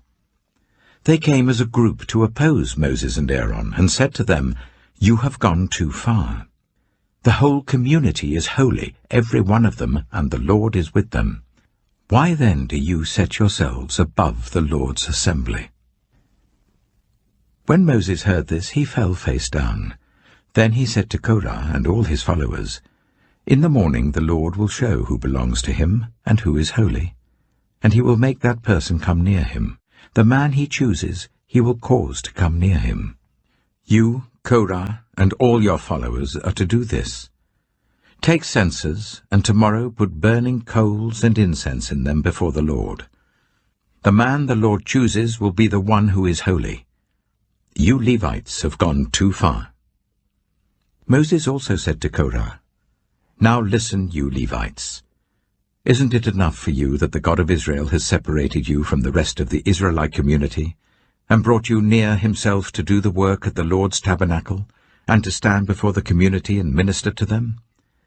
He has brought you and all your fellow Levites near himself, but now you are trying to get the priesthood too. It is against the Lord that you and all your followers have banded together. Who is Aaron, that you should grumble against him?" Then Moses summoned Dathan and Abiram, the sons of Eliab. But they said, "We will not come. Isn't it enough that you have brought us up out of a land flowing with milk and honey to kill us in the wilderness? And now you also want to lord it over us? Moreover, you haven't brought us into a land flowing with milk and honey, or given us an inheritance of fields and vineyards. Do you want to treat these men like slaves? No, we will not come." Then Moses became very angry and said to the Lord, "Do not accept their offering. I have not taken so much as a donkey from them, nor have I wronged any of them." Moses said to Korah, "You and your followers are to appear before the Lord tomorrow, you and they and Aaron. Each man is to take his censer and put incense in it, 250 censers in all, and present it before the Lord. You and Aaron are to present your censers also." So each of them took his censer, put burning coals and incense in it, and stood with Moses and Aaron at the entrance to the tent of meeting. When Korah had gathered all his followers in opposition to them at the entrance to the tent of meeting, the glory of the Lord appeared to the entire assembly. The Lord said to Moses and Aaron, "Separate yourselves from this assembly, so that I can put an end to them at once." But Moses and Aaron fell face down and cried out, "O God, the God who gives breath to all living things, will you be angry with the entire assembly when only one man sins?" Then the Lord said to Moses, "Say to the assembly, move away from the tents of Korah, Dathan, and Abiram." Moses got up and went to Dathan and Abiram, and the elders of Israel followed him. He warned the assembly, "Move back from the tents of these wicked men. Do not touch anything belonging to them, or you will be swept away because of all their sins." So they moved away from the tents of Korah, Dathan, and Abiram. Dathan and Abiram had come out and were standing with their wives, children, and little ones at the entrances to their tents. Then Moses said, "This is how you will know that the Lord has sent me to do all these things, and that it was not my idea. If these men die a natural death and suffer the fate of all mankind, then the Lord has not sent me. But if the Lord brings about something totally new, and the earth opens its mouth and swallows them, with everything that belongs to them, and they go down alive into the realm of the dead, then you will know that these men have treated the Lord with contempt." As soon as he finished saying all this, the ground under them split apart, and the earth opened its mouth and swallowed them and their households, and all those associated with Korah, together with their possessions. They went down alive into the realm of the dead, with everything they owned. The earth closed over them, and they perished, and were gone from the community. At their cries, all the Israelites around them fled, shouting, "The earth is going to swallow us too." And fire came out from the Lord, and consumed the 250 men who were offering the incense.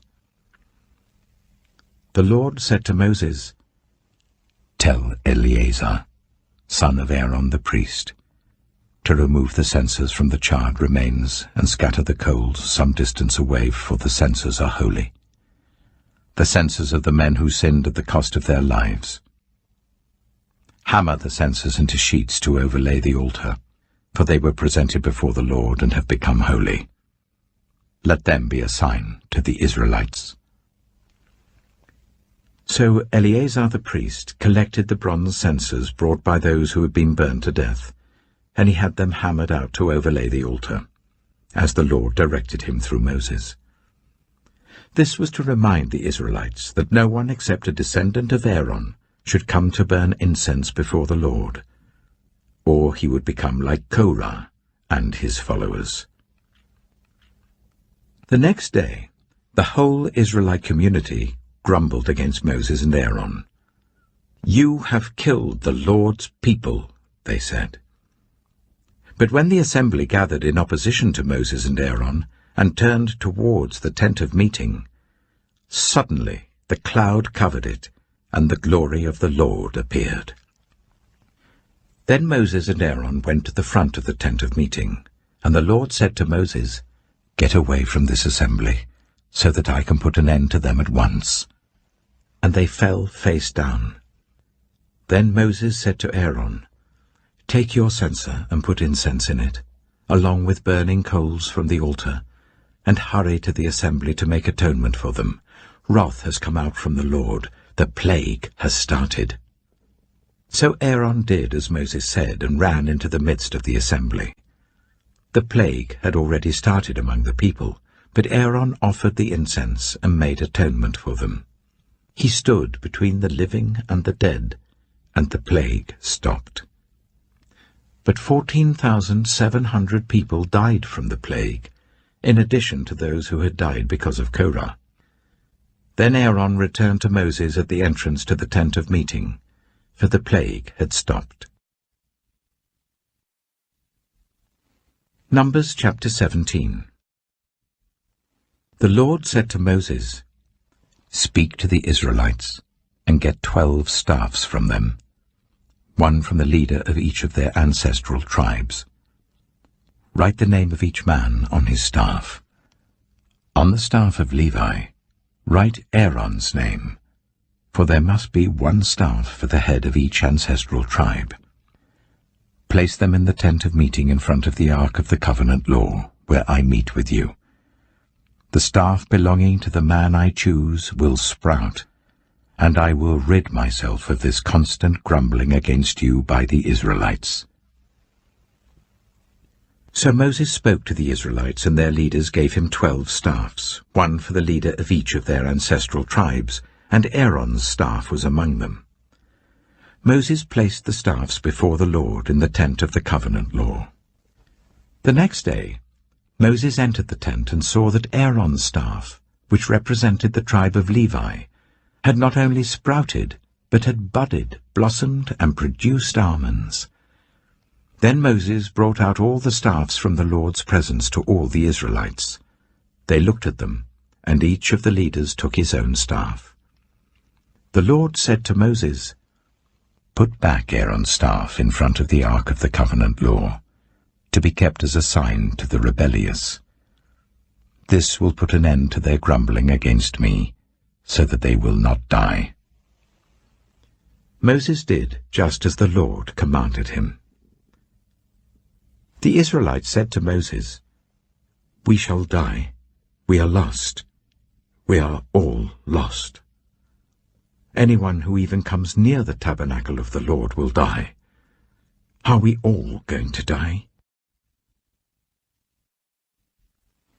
Numbers chapter 18. The Lord said to Aaron, "You, your sons, and your family are to bear the responsibility for offences connected with the sanctuary, and you and your sons alone are to bear the responsibility for offences connected with the priesthood. Bring your fellow Levites from your ancestral tribe to join you and assist you when you and your sons minister before the tent of the covenant law, They are to be held responsible to you, and are to perform all the duties of the tent. But they must not go near the furnishings of the sanctuary or the altar, otherwise both they and you will die. They are to join you and be responsible for the care of the tent of meeting, all the work at the tent, and no one else may come near where you are.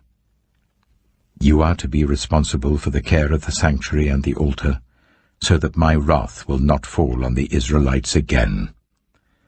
I myself have selected your fellow Levites from among the Israelites as a gift to you, dedicated to the Lord to do the work at the tent of meeting. But only you and your sons may serve as priests in connection with everything at the altar and inside the curtain. I am giving you the service of the priesthood as a gift. Anyone else who comes near the sanctuary is to be put to death." Then the Lord said to Aaron, "I myself have put you in charge of the offerings presented to me. All the holy offerings the Israelites give me, I give to you and your sons as your portion, your perpetual share. You are to have the part of the most holy offerings that is kept from the fire. From all the gifts they bring me as most holy offerings, whether grain or sin or guilt offerings, that part belongs to you and your sons. Eat it as something most holy. Every male shall eat it. You must regard it as holy. This also is yours. Whatever is set aside from the gifts of all the wave offerings of the Israelites, I give this to you and your sons and daughters as your perpetual share. Everyone in your household who is ceremonially clean may eat it. I give you all the finest olive oil and all the finest new wine and grain they give to the Lord as the first fruits of their harvest. All the land's first fruits that they bring to the Lord will be yours. Everyone in your household who is ceremonially clean may eat it. Everything in Israel that is devoted to the Lord is yours. The first offspring of every womb, both human and animal, that is offered to the Lord is yours. But you must redeem every firstborn son and every firstborn male of unclean animals. When they are a month old, you must redeem them at the redemption price set at 5 shekels of silver, according to the sanctuary shekel, which weighs 20 gerahs. But you must not redeem the firstborn of an ox, a sheep, or a goat. They are holy. Splash their blood against the altar, and burn their fat as a food offering, an aroma pleasing to the Lord. Their meat is to be yours, just as the breast of the wave offering and the right thigh are yours. Whatever is set aside from the holy offerings the Israelites present to the Lord, I give to you and your sons and daughters as your perpetual share. It is an everlasting covenant of salt before the Lord, for both you and your offspring." The Lord said to Aaron, "You will have no inheritance in their land, nor will you have any share among them. I am your share and your inheritance among the Israelites. I give to the Levites all the tithes in Israel as their inheritance in return for the work they do while serving at the tent of meeting. From now on, the Israelites must not go near the tent of meeting, or they will bear the consequences of their sin and will die. It is the Levites who are to do the work at the tent of meeting and bear the responsibility for any offences they commit against it. This is a lasting ordinance for the generations to come. They will receive no inheritance among the Israelites. Instead, I give to the Levites as their inheritance the tithes that the Israelites present as an offering to the Lord. That is why I said concerning them, they will have no inheritance among the Israelites." The Lord said to Moses, "Speak to the Levites and say to them, when you receive from the Israelites the tithe I give you as your inheritance, You must present 1/10 of that tithe as the Lord's offering. Your offering will be reckoned to you as grain from the threshing floor, or juice from the winepress. In this way you also will present an offering to the Lord from all the tithes you receive from the Israelites. From these tithes you must give the Lord's portion to Aaron the priest. You must present as the Lord's portion the best and holiest part of everything given to you. Say to the Levites, when you present the best part, it will be reckoned to you as the product of the threshing floor or the winepress. You and your households may eat the rest of it anywhere, for it is your wages for your work at the tent of meeting. By presenting the best part of it, you will not be guilty in this matter.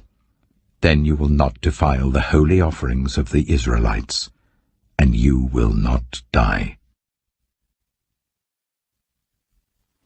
Numbers chapter 19. The Lord said to Moses and Aaron, "This is a requirement of the law that the Lord has commanded. Tell the Israelites to bring you a red heifer without defect or blemish, and that has never been under a yoke. Give it to Eleazar the priest. It is to be taken outside the camp and slaughtered in his presence.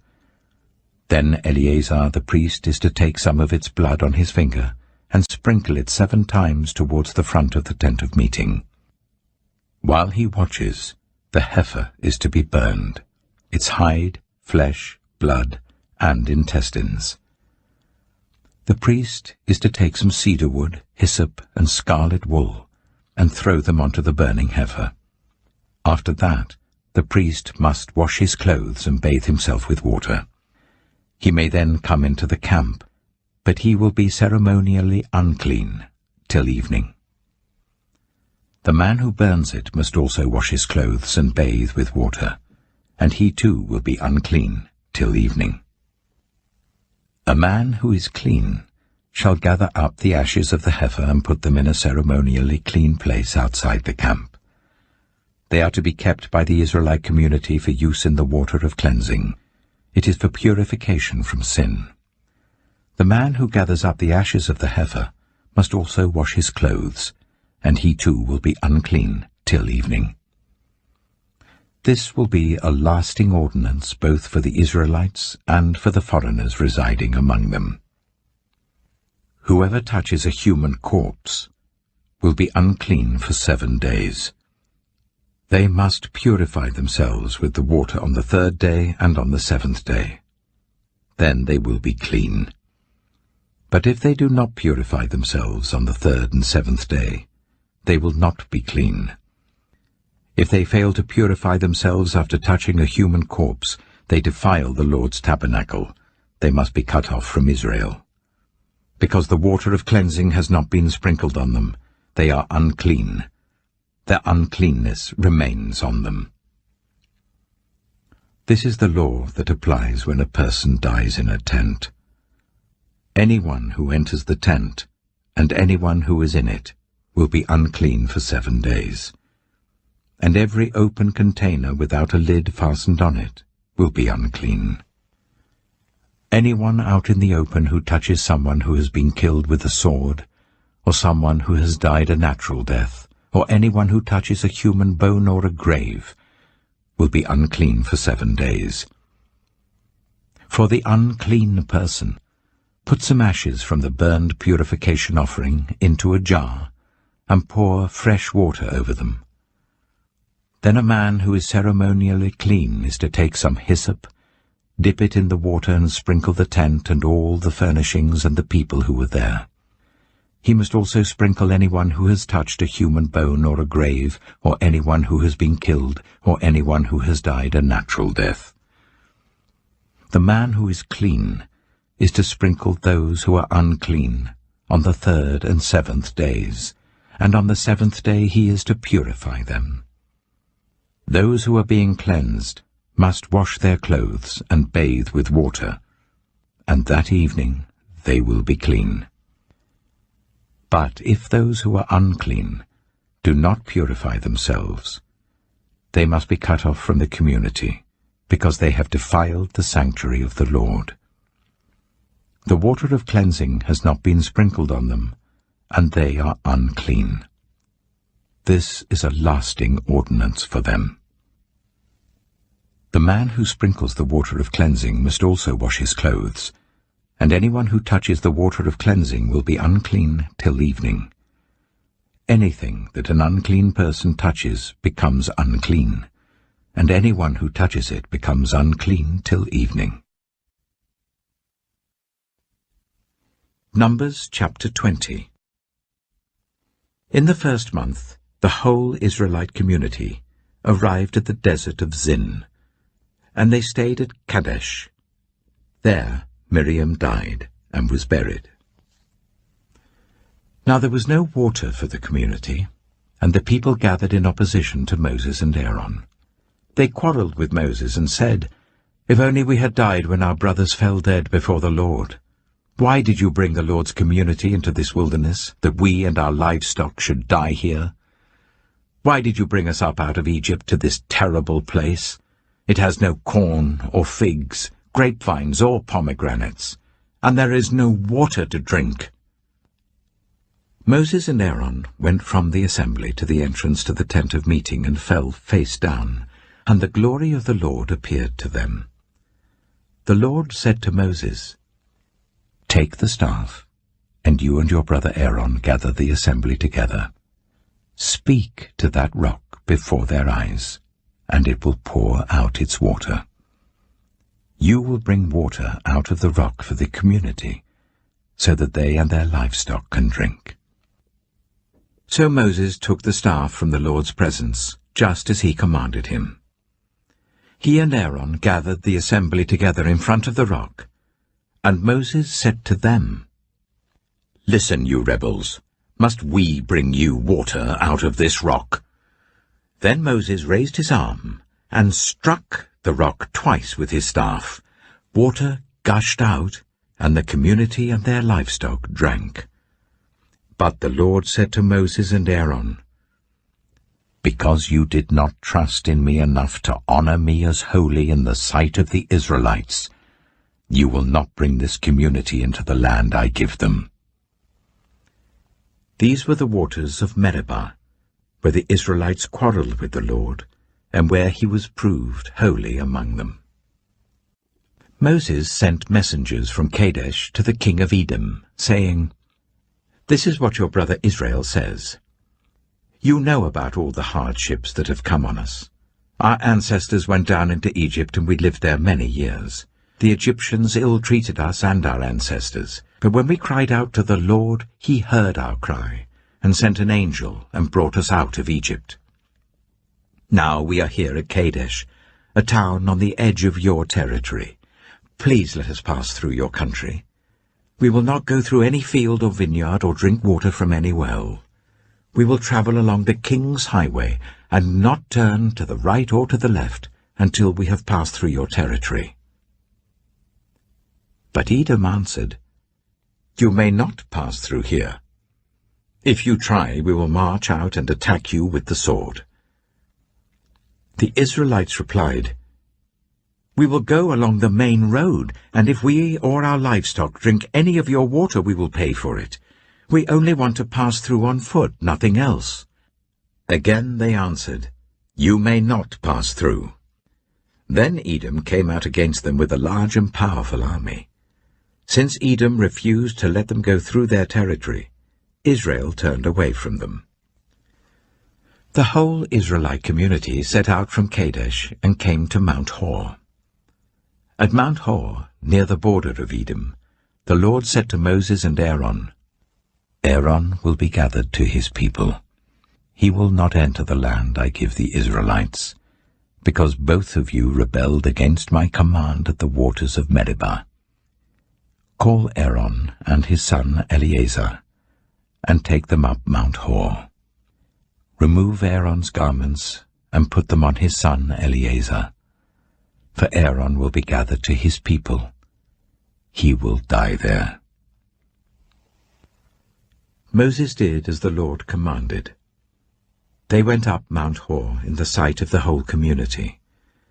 Moses removed Aaron's garments and put them on his son Eleazar, and Aaron died there on top of the mountain.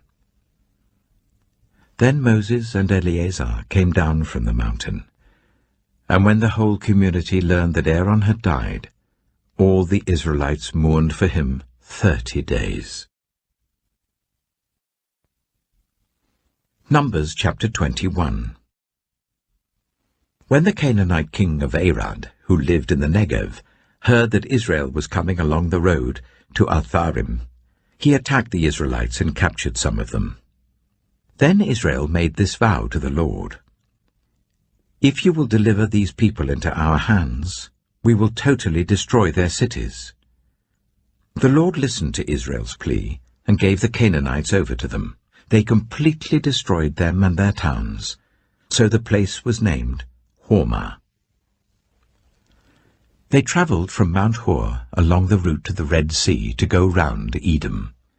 But the people grew impatient on the way. They spoke against God and against Moses and said, "Why have you brought us up out of Egypt to die in the wilderness? There is no bread, there is no water, and we detest this miserable food." Then the Lord sent venomous snakes among them. They bit the people, and many Israelites died. The people came to Moses and said, "We sinned when we spoke against the Lord and against you. Pray that the Lord will take the snakes away from us." So Moses prayed for the people. The Lord said to Moses, "Make a snake and put it up on a pole. Anyone who is bitten can look at it and live." So Moses made a bronze snake and put it up on a pole. Then, when anyone was bitten by a snake and looked at the bronze snake, they lived. The Israelites moved on and camped at Oboth. Then they set out from Oboth and camped in Abarim, in the wilderness that faces Moab towards the sunrise. From there they moved on and camped in the Zered Valley. They set out from there and camped alongside the Arnon, which is in the wilderness extending into Amorite territory. The Arnon is the border of Moab, between Moab and the Amorites. That is why the book of the wars of the Lord says, "Zahab in Zuphah and the ravines, the Arnon and the slopes of the ravines that lead to the settlement of Ar, and lie along the border of Moab." From there they continued on to Beer, the well where the Lord said to Moses, "Gather the people together, and I will give them water."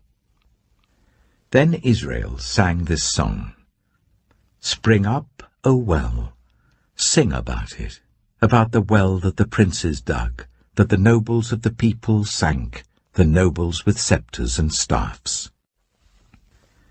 Then they went from the wilderness to Mattanah, from Mattanah to Nahaliel, from Nahaliel to Bamoth, and from Bamoth to the valley in Moab, where the top of Pisgah overlooks the wasteland.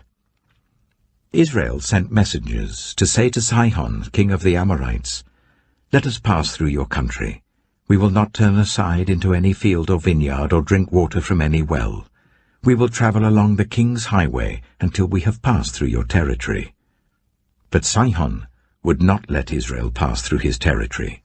He mustered his entire army and marched out into the wilderness against Israel. When he reached Jahaz, he fought with Israel. Israel, however, put him to the sword and took over his land from the Arnon to the Jabbok, but only as far as the Ammonites, because their border was fortified. Israel captured all the cities of the Amorites and occupied them, including Heshbon and all its surrounding settlements. Heshbon was the city of Sihon, king of the Amorites, who had fought against the former king of Moab, and had taken from him all his land as far as the Arnon. That is why the poets say, "Come to Heshbon and let it be rebuilt. Let Sihon's city be restored." Fire went out from Heshbon, a blaze from the city of Sihon. It consumed Ar of Moab, the citizens of Arnon's heights. Woe to you, Moab! You are destroyed, people of Chemosh. He has given up his sons as fugitives and his daughters as captives to Sihon, king of the Amorites. But we have overthrown them. Heshbon's dominion has been destroyed all the way to Dibon, and we have demolished them as far as Nophah, which extends to Medeba. So Israel settled in the land of the Amorites. After Moses had sent spies to Jazer, the Israelites captured its surrounding settlements and drove out the Amorites who were there. Then they turned and went up along the road towards Bashan, and Og, king of Bashan, and his whole army marched out to meet them in battle at Edrei. The Lord said to Moses, "Do not be afraid of him, for I have delivered him into your hands, along with his whole army and his land. Do to him what you did to Sihon, king of the Amorites, who reigned in Heshbon." So they struck him down, together with his sons and his whole army, leaving them no survivors, and they took possession of his land. Numbers chapter 22. Then the Israelites travelled to the plains of Moab and camped along the Jordan opposite Jericho. Now Balak, son of Zippor, saw all that Israel had done to the Amorites, and Moab was terrified because there were so many people. Indeed, Moab was filled with dread because of the Israelites. The Moabites said to the elders of Midian, "This horde is going to lick up everything around us, as an ox licks up the grass of the field." So Balak, son of Zippor, who was king of Moab at that time, sent messengers to summon Balaam, son of Beor, who was at Pethor, near the river Euphrates, in his native land. Balak said, "A people has come out of Egypt. They cover the face of the land and have settled next to me. Now come and put a curse on these people, because they are too powerful for me. Perhaps then I will be able to defeat them and drive them out of the land. For I know that whoever you bless is blessed, and whoever you curse is cursed." The elders of Moab and Midian left, taking with them the fee for divination. When they came to Balaam, they told him what Balak had said. "Spend the night here," Balaam said to them, "and I will report back to you with the answer the Lord gives me." So the Moabite officials stayed with him. God came to Balaam and asked, "Who are these men with you?" Balaam said to God, "Balak, son of Zippor, king of Moab, sent me this message. A people that has come out of Egypt covers the face of the land. Now come and put a curse on them for me. Perhaps then I will be able to fight them and drive them away." But God said to Balaam, "Do not go with them. You must not put a curse on those people, because they are blessed." The next morning Balaam got up and said to Balak's officials, "Go back to your own country, for the Lord has refused to let me go with you." So the Moabite officials returned to Balak and said, "Balaam refused to come with us." Then Balak sent other officials more numerous and more distinguished than the first. They came to Balaam and said, "This is what Balak son of Zippor says. Do not let anything keep you from coming to me, because I will reward you handsomely and do whatever you say. Come and put a curse on these people for me." But Balaam answered them, "Even if Balak gave me all the silver and gold in his palace, I could not do anything great or small to go beyond the command of the Lord my God. Now spend the night here so that I can find out what else the Lord will tell me." That night God came to Balaam and said, "Since these men have come to summon you, go with them, but do only what I tell you." Balaam got up in the morning, saddled his donkey, and went with the Moabite officials. But God was very angry when he went, and the angel of the Lord stood in the road to oppose him. Balaam was riding on his donkey, and his 2 servants were with him. When the donkey saw the angel of the Lord standing in the road with a drawn sword in his hand, it turned off the road into a field. Balaam beat it to get it back on the road. Then the angel of the Lord stood in a narrow path through the vineyards with walls on both sides. When the donkey saw the angel of the Lord, it pressed close to the wall, crushing Balaam's foot against it. So he beat the donkey again. Then the angel of the Lord moved on ahead and stood in a narrow place where there was no room to turn, either to the right or to the left. When the donkey saw the angel of the Lord, it lay down under Balaam, and he was angry and beat it with his staff. Then the Lord opened the donkey's mouth, and it said to Balaam, "What have I done to you to make you beat me these 3 times?" Balaam answered the donkey, "You have made a fool of me. If only I had a sword in my hand, I would kill you here and now." The donkey said to Balaam, "Am I not your own donkey, which you have always ridden to this day? Have I been in the habit of doing this to you?" "No," he said. Then the Lord opened Balaam's eyes, and he saw the angel of the Lord standing in the road with his sword drawn.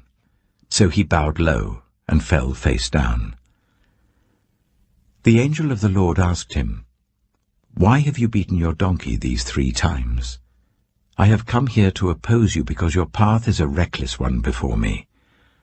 The donkey saw me and turned away from me these 3 times. If it had not turned away, I would certainly have killed you by now, but I would have spared it." Balaam said to the angel of the Lord, "I have sinned. I did not realize you were standing in the road to oppose me. Now, if you are displeased, I will go back." The angel of the Lord said to Balaam, "Go with the men, but speak only what I tell you." So Balaam went with Balak's officials. When Balak heard that Balaam was coming, he went out to meet him at the Moabite town on the Arnon border, at the edge of his territory. Balak said to Balaam, "Did I not send you an urgent summons? Why didn't you come to me? Am I really not able to reward you?" "Well, I've come to you now," Balaam replied, "but I can't say whatever I please. I must speak only what God puts in my mouth." Then Balaam went with Balak to Kiriath-Huzoth. Balak sacrificed cattle and sheep and gave some to Balaam and the officials who were with him. The next morning Balak took Balaam up to Bamoth Baal, and from there he could see the outskirts of the Israelite camp. Numbers chapter 23. Balaam said, "Build me 7 altars here, and prepare 7 bulls and 7 rams for me." Balak did as Balaam said, and the 2 of them offered a bull and a ram on each altar. Then Balaam said to Balak, "Stay here beside your offering while I go aside. Perhaps the Lord will come to meet with me. Whatever he reveals to me I will tell you." Then he went off to a barren height. God met with him, and Balaam said, "I have prepared 7 altars, and on each altar I have offered a bull and a ram." The Lord put a word in Balaam's mouth and said, "Go back to Balak and give him this word." So he went back to him and found him standing beside his offering with all the Moabite officials. Then Balaam spoke his message. "Balak brought me from Aram, the king of Moab from the eastern mountains. Come," he said, "curse Jacob for me. Come, denounce Israel." How can I curse those whom God has not cursed? How can I denounce those whom the Lord has not denounced? From the rocky peaks I see them, from the heights I view them. I see people who live apart and do not consider themselves one of the nations. Who can count the dust of Jacob, or number even 1/4 of Israel? Let me die the death of the righteous, and may my final end be like theirs. Balak said to Balaam, "What have you done to me? I brought you to curse my enemies, but you have done nothing but bless them."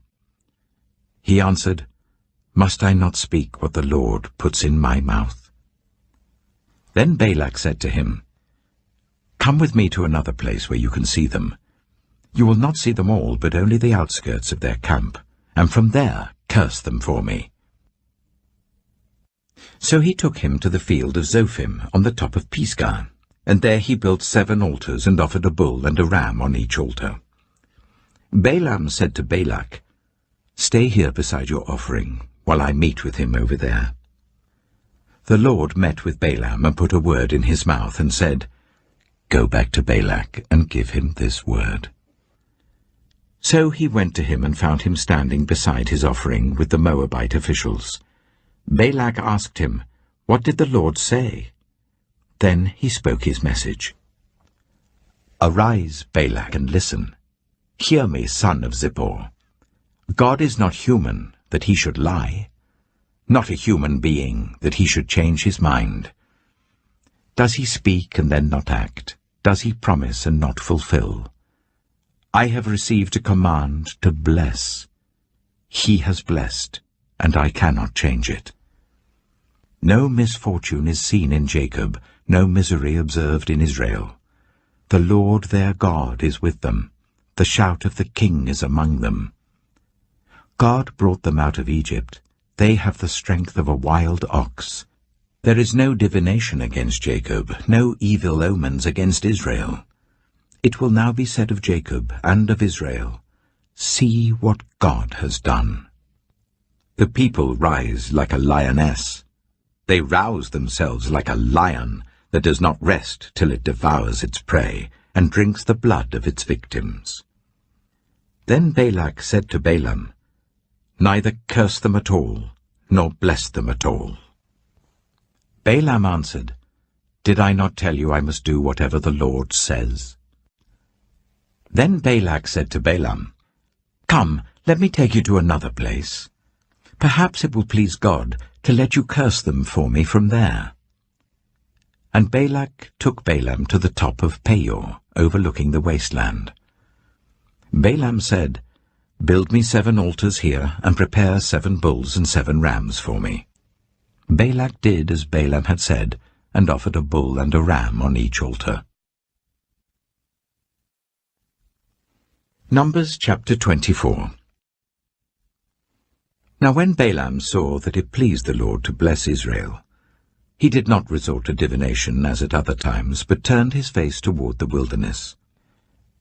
When Balaam looked out and saw Israel encamped tribe by tribe, the Spirit of God came on him, and he spoke his message.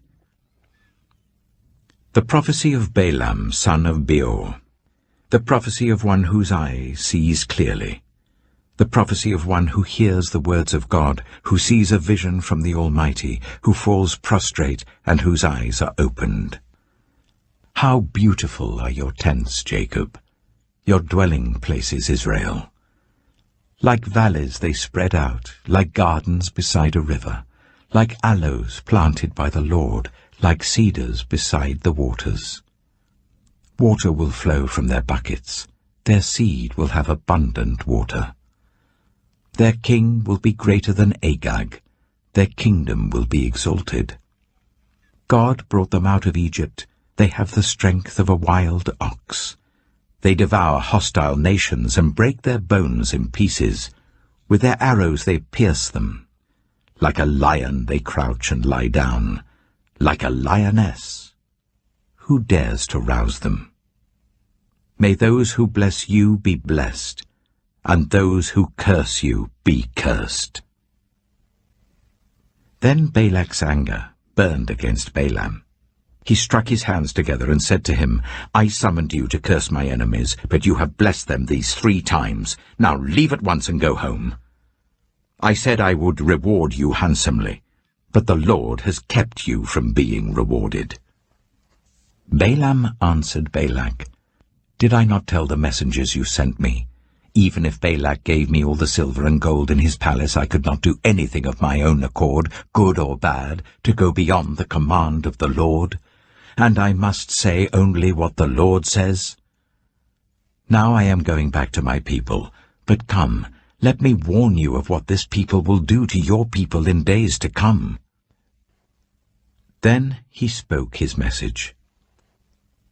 The prophecy of Balaam son of Beor. The prophecy of one whose eye sees clearly.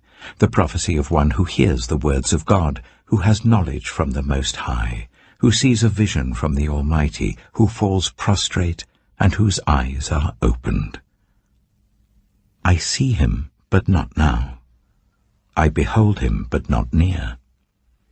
A star will come out of Jacob, a scepter will rise out of Israel. He will crush the foreheads of Moab, the skulls of all the people of Sheth. Edom will be conquered. Seir, his enemy, will be conquered, but Israel will grow strong. A ruler will come out of Jacob and destroy the survivors of the city. Then Balaam saw Amalek and spoke his message. Amalek was first among the nations, but their end will be utter destruction. Then he saw the Kenites and spoke his message. Your dwelling place is secure, your nest is set in a rock, yet you Kenites will be destroyed when Ashur takes you captive. Then he spoke his message. Alas, who can live when God does this? Ships will come from the shores of Cyprus. They will subdue Ashur and Eber, but they too will come to ruin. Then Balaam got up and returned home, and Balak went his own way. Numbers chapter 25. While Israel was staying in Shittim, the men began to indulge in sexual immorality with Moabite women, who invited them to the sacrifices to their gods. The people ate the sacrificial meal and bowed down before these gods. So Israel yoked themselves to the Baal of Peor, and the Lord's anger burned against them. The Lord said to Moses, Take all the leaders of these people, kill them, and expose them in broad daylight before the Lord, so that the Lord's fierce anger may turn away from Israel. So Moses said to Israel's judges, Each of you must put to death those of your people who have yoked themselves to the Baal of Peor. Then an Israelite man brought into the camp a Midianite woman right before the eyes of Moses and the whole assembly of Israel, while they were weeping at the entrance to the tent of meeting. When Phinehas, son of Eleazar, the son of Aaron the priest, saw this, he left the assembly, took a spear in his hand, and followed the Israelite into the tent. He drove the spear into both of them, right through the Israelite man and into the woman's stomach. Then the plague against the Israelites was stopped. But those who died in the plague numbered 24,000. The Lord said to Moses, Phinehas, son of Eleazar, the son of Aaron the priest, has turned my anger away from the Israelites. Since he was as zealous for my honor among them as I am, I did not put an end to them in my zeal. Therefore tell him, I am making my covenant of peace with him. He and his descendants will have a covenant of a lasting priesthood, because he was zealous for the honor of his God, and made atonement for the Israelites. The name of the Israelite who was killed with the Midianite woman was Zimri, son of Salu, the leader of a Simeonite family. And the name of the Midianite woman who was put to death was Cozbi, daughter of Zur, a tribal chief of a Midianite family. The Lord said to Moses, Treat the Midianites as enemies and kill them. They treated you as enemies when they deceived you in the Peor incident involving their sister Cozbi, the daughter of a Midianite leader, the woman who was killed when the plague came as a result of that incident. Numbers chapter 26.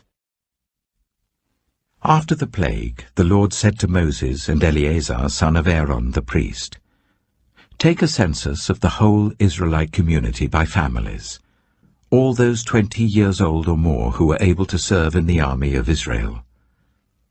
So on the plains of Moab by the Jordan opposite Jericho, Moses and Eleazar the priest spoke with them and said, "Take a census of men 20 years old or more, as the Lord commanded Moses." These were the Israelites who came out of Egypt. The descendants of Reuben, the firstborn son of Israel, were, through Hanok, the Hanokite clan, through Palu, the Paluite clan, through Hezron, the Hezronite clan, through Carmi, the Carmite clan. These were the clans of Reuben. Those numbered were 43,730. The son of Palu was Eliab. The sons of Eliab were Nemuel, Dathan, and Abiram. The same Dathan and Abiram were the community officials who rebelled against Moses and Aaron, and were among Korah's followers when they rebelled against the Lord. The earth opened its mouth and swallowed them along with Korah, whose followers died when the fire devoured the 250 men, and they served as a warning sign. The line of Korah, however, did not die out.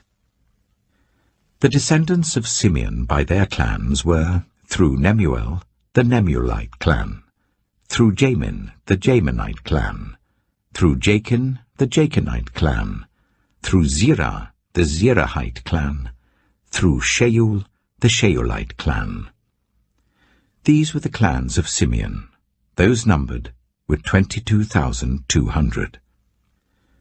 The descendants of Gad by their clans were, through Zephon, the Zephonite clan, through Haggai, the Haggite clan, through Shunai, the Shunite clan, through Ozni, the Oznite clan, through Eri, the Erite clan, through Arodai, the Arodite clan, through Areli, the Arelite clan. These were the clans of Gad. Those numbered were 40,500. And Onan were sons of Judah, but they died in Canaan.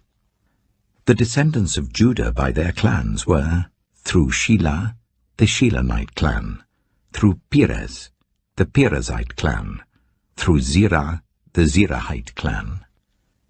The descendants of Perez were, through Hezron, the Hezronite clan, through Hamul, the Hamulite clan. These were the clans of Judah. Those numbered were 76,500. The descendants of Issachar by their clans were, through Tola, the Tolaite clan, through Puah, the Puahite clan, through Jashab, the Jashabite clan, through Shimron, the Shimronite clan. These were the clans of Issachar. Those numbered were 64,300. The descendants of Zebulun by their clans were, through Sered, the Seredite clan, through Elon, the Elonite clan, through Jaliel, the Jalielite clan. These were the clans of Zebulun. Those numbered were 60,500. The descendants of Joseph by their clans through Manasseh and Ephraim were, the descendants of Manasseh through Machir, the Machirite clan. Machir was the father of Gilead. Through Gilead, the Gileadite clan.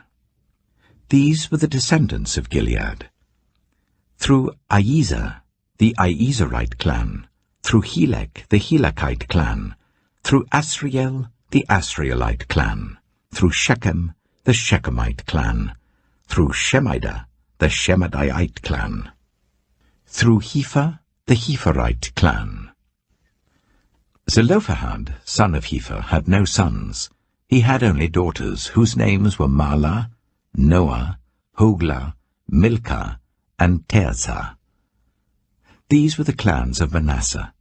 Those numbered were 52,700. These were the descendants of Ephraim by their clans. Through Shuthelah, the Shuthelahite clan. Through Becher, the Becherite clan. Through Tehan, the Tehanite clan. These were the descendants of Shuthelah, through Eron, the Eronite clan. These were the clans of Ephraim. Those numbered were 32,500.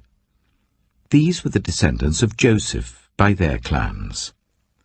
The descendants of Benjamin by their clans were, through Bela, the Belaite clan, through Ashbel, the Ashbelite clan, through Ahiram, the Ahiramite clan, through Shupham, the Shuphamite clan, through Hupham, the Huphamite clan.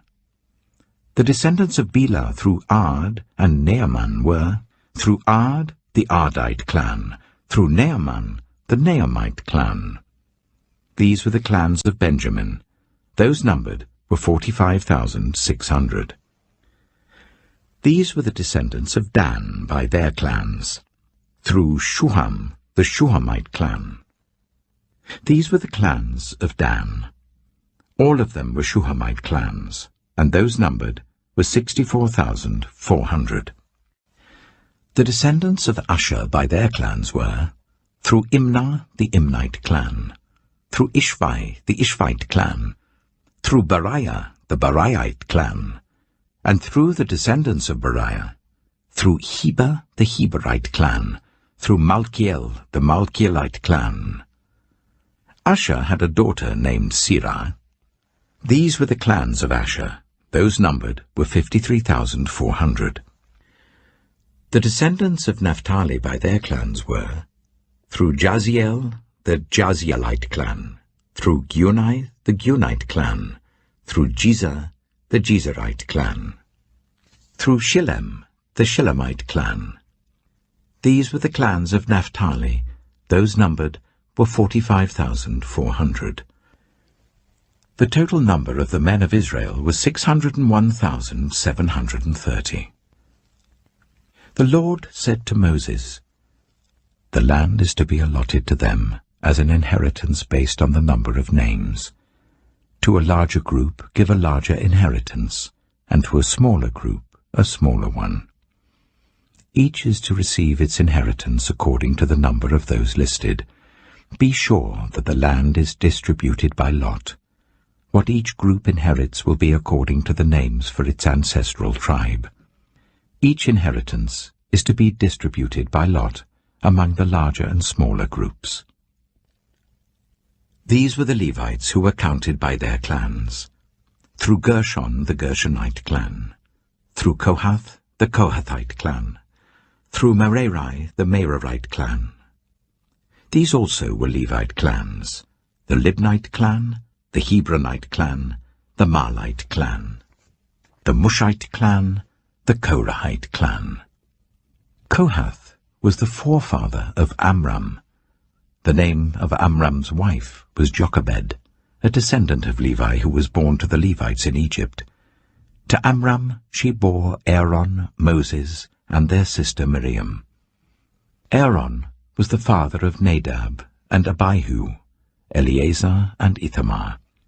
But Nadab and Abihu died when they made an offering before the Lord with unauthorized fire. All the male Levites a month old or more numbered 23,000. They were not counted along with the other Israelites because they received no inheritance among them. These are the ones counted by Moses and Eleazar the priest when they counted the Israelites on the plains of Moab by the Jordan opposite Jericho. Not one of them was among those counted by Moses and Aaron the priest when they counted the Israelites in the desert of Sinai. For the Lord had told those Israelites they would surely die in the wilderness, and not one of them was left except Caleb, son of Jephunneh, and Joshua, son of Nun. Numbers chapter 27. The daughters of Zelophehad, son of Hepher, the son of Gilead, the son of Machir, the son of Manasseh, belonged to the clans of Manasseh, son of Joseph. The names of the daughters were Mahlah, Noah, Hoglah, Milcah, and Tirzah. They came forward and stood before Moses, Eleazar the priest, the leaders and the whole assembly at the entrance to the tent of meeting, and said, "Our father died in the wilderness. He was not among Korah's followers who banded together against the Lord, but he died for his own sin and left no sons. Why should our father's name disappear from his clan, because he had no son? Give us property among our father's relatives." So Moses brought their case before the Lord. And the Lord said to him, "What Zelophehad's daughters are saying is right. You must certainly give them property as an inheritance among their father's relatives, and give their father's inheritance to them. Say to the Israelites, if a man dies and leaves no son, give his inheritance to his daughter. If he has no daughter, give his inheritance to his brothers. If he has no brothers, give his inheritance to his father's brothers. If his father had no brothers, give his inheritance to the nearest relative in his clan, that he may possess it.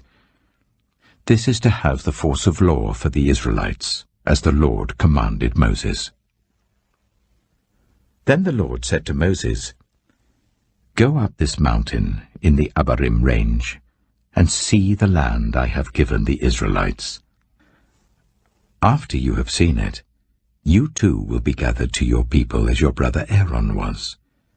For when the community rebelled at the waters in the desert of Zin, both of you disobeyed my command to honor me as holy before their eyes." These were the waters of Meribah Kadesh, in the desert of Zin. Moses said to the Lord, "May the Lord, the God who gives breath to all living things, appoint someone over this community to go out and come in before them, one who will lead them out and bring them in, so that the Lord's people will not be like sheep without a shepherd." So the Lord said to Moses, "Take Joshua, son of Nun, a man in whom is the spirit of leadership, and lay your hand on him. Make him stand before Eleazar the priest and the entire assembly, and commission him in their presence. Give him some of your authority, so that the whole Israelite community will obey him. He is to stand before Eleazar the priest, who will obtain decisions for him by inquiring of the Urim before the Lord. At his command, he and the entire community of the Israelites will go out, and at his command they will come in." Moses did as the Lord commanded him. He took Joshua and made him stand before Eleazar the priest and the whole assembly. Then he laid his hands on him and commissioned him, as the Lord instructed through Moses. Numbers chapter 28. The Lord said to Moses, "Give this command to the Israelites, and say to them, Make sure that you present to me at the appointed time my food offerings, as an aroma pleasing to me. Say to them, This is the food offering you are to present to the Lord. 2 lambs a year old without defect as a regular burnt offering each day. Offer 1 lamb in the morning and the other at twilight, together with a grain offering of 1/10 of an ephah of the finest flour, mixed with 1/4 of a hin of oil from pressed olives. This is the regular burnt offering, instituted at Mount Sinai as a pleasing aroma, a food offering presented to the Lord. The accompanying drink offering is to be 1/4 of a hin of fermented drink with each lamb. Pour out the drink offering to the Lord at the sanctuary. Offer the 2nd lamb at twilight, along with the same kind of grain offering and drink offering that you offer in the morning. This is a food offering, an aroma pleasing to the Lord. On the Sabbath day, make an offering of 2 lambs a year old without defect, together with its drink offering, and a grain offering of 1/5 of an ephah of the finest flour mixed with olive oil. This is the burnt offering for every Sabbath, in addition to the regular burnt offering and its drink offering. On the 1st of every month, present to the Lord a burnt offering of 2 young bulls, 1 ram, and 7 male lambs a year old, all without defect. With each bull there is to be a grain offering of 3/10 of an ephah of the finest flour mixed with oil. With the ram, a grain offering of 1/5 of an ephah of the finest flour mixed with oil, and with each lamb a grain offering of 1/10 of an ephah of the finest flour mixed with oil. This is for a burnt offering, a pleasing aroma, a food offering presented to the Lord. With each bull there is to be a drink offering of half a hin of wine. With a ram, a third of a hin, and with each lamb, a quarter of a hin. This is the monthly burnt offering to be made at each new moon during the year. Besides the regular burnt offering with its drink offering, one male goat is to be presented to the Lord as a sin offering. On the 14th day of the first month, the Lord's Passover is to be held. On the 15th day of this month, there is to be a festival. For 7 days eat bread made without yeast. On the first day hold a sacred assembly, and do not do any of your ordinary work. Present to the Lord a food offering consisting of a burnt offering of 2 young bulls, 1 ram, and 7 male lambs a year old, all without defect. With each bull offer a grain offering of 3/10 of an ephah of the finest flour mixed with oil. With the ram, 1/5, and with each of the 7 lambs, 1/10. Include 1 male goat as a sin offering to make atonement for you. Offer these in addition to the regular morning burnt offerings. In this way, present the food offering every day for 7 days as an aroma pleasing to the Lord. It is to be offered in addition to the regular burnt offering and its drink offering. On the 7th day, hold a sacred assembly, and do not do any ordinary work. On the day of first fruits, when you present to the Lord an offering of new grain during the festival of weeks, hold a sacred assembly, and do not do any of your ordinary work. Present a burnt offering of 2 young bulls, 1 ram, and 7 male lambs a year old as an aroma pleasing to the Lord. With each bull there is to be a grain offering of 3/10 of an ephah of the finest flour mixed with oil.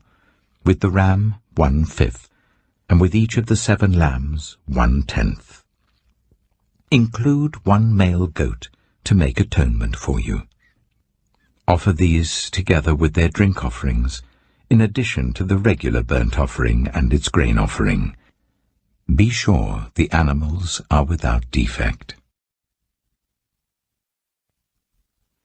Numbers chapter 29. On the first day of the 7th month hold a sacred assembly, and do not do any of your ordinary work. It is a day for you to sound the trumpets. As an aroma pleasing to the Lord, offer a burnt offering of 1 young bull, 1 ram, and 7 male lambs a year old, all without defect. With the bull offer a grain offering of 3/10 of an ephah of the finest flour mixed with olive oil. With the ram, 1/5, and with each of the 7 lambs, 1/10. Include 1 male goat as a sin offering to make atonement for you. These are in addition to the monthly and daily burnt offerings with their grain offerings and drink offerings as specified. They are food offerings presented to the Lord, a pleasing aroma. On the 10th day of this 7th month, hold a sacred assembly. You must deny yourselves and do no work. Present as an aroma pleasing to the Lord a burnt offering of 1 young bull, 1 ram, and 7 male lambs a year old, all without defect. With the bull offer a grain offering of 3/10 of an ephah of the finest flour mixed with oil. With the ram, 1/5, and with each of the 7 lambs, 1/10. Include 1 male goat as a sin offering, in addition to the sin offering for atonement and the regular burnt offering with its grain offering and their drink offerings. On the 15th day of the 7th month, hold a sacred assembly, and do not do any ordinary work. Celebrate a festival to the Lord for 7 days. Present as an aroma pleasing to the Lord a food offering consisting of a burnt offering of 13 young bulls, 2 rams, and 14 male lambs a year old, all without defect. With each of the 13 bulls, offer a grain offering of 3/10 of an ephah of the finest flour mixed with oil. With each of the 2 rams, 1/5, and with each of the 14 lambs, 1/10. Include 1 male goat as a sin offering, in addition to the regular burnt offering with its grain offering and drink offering. On the 2nd day, offer 12 young bulls, 2 rams and 14 male lambs a year old, all without defect. With the bulls, rams, and lambs, offer their grain offerings and drink offerings according to the number specified. Include 1 male goat as a sin offering, in addition to the regular burnt offering with its grain offering and their drink offerings. On the 3rd day, offer 11 bulls, 2 rams, and 14 male lambs a year old, all without defect. With the bulls, rams, and lambs, offer their grain offerings and drink offerings according to the number specified. Include 1 male goat as a sin offering, in addition to the regular burnt offering with its grain offering and drink offering. On the 4th day, offer 10 bulls, 2 rams, and 14 male lambs a year old, all without defect. With the bulls, rams, and lambs, offer their grain offerings and drink offerings according to the number specified. Include 1 male goat as a sin offering, in addition to the regular burnt offering with its grain offering and drink offering. On the 5th day, offer 9 bulls, 2 rams, and 14 male lambs a year old, all without defect. With the bulls, rams, and lambs, offer their grain offerings and drink offerings according to the number specified.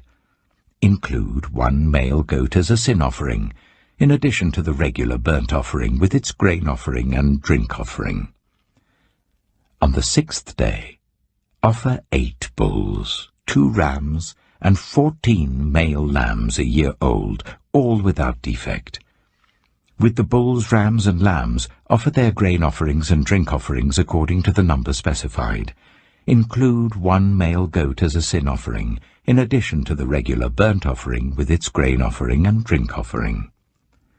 On the 7th day, offer 7 bulls, 2 rams, and 14 male lambs a year old, all without defect. With the bulls, rams, and lambs, offer their grain offerings and drink offerings according to the number specified. Include 1 male goat as a sin offering, in addition to the regular burnt offering with its grain offering and drink offering. On the 8th day, hold a closing special assembly, and do not do any of your ordinary work.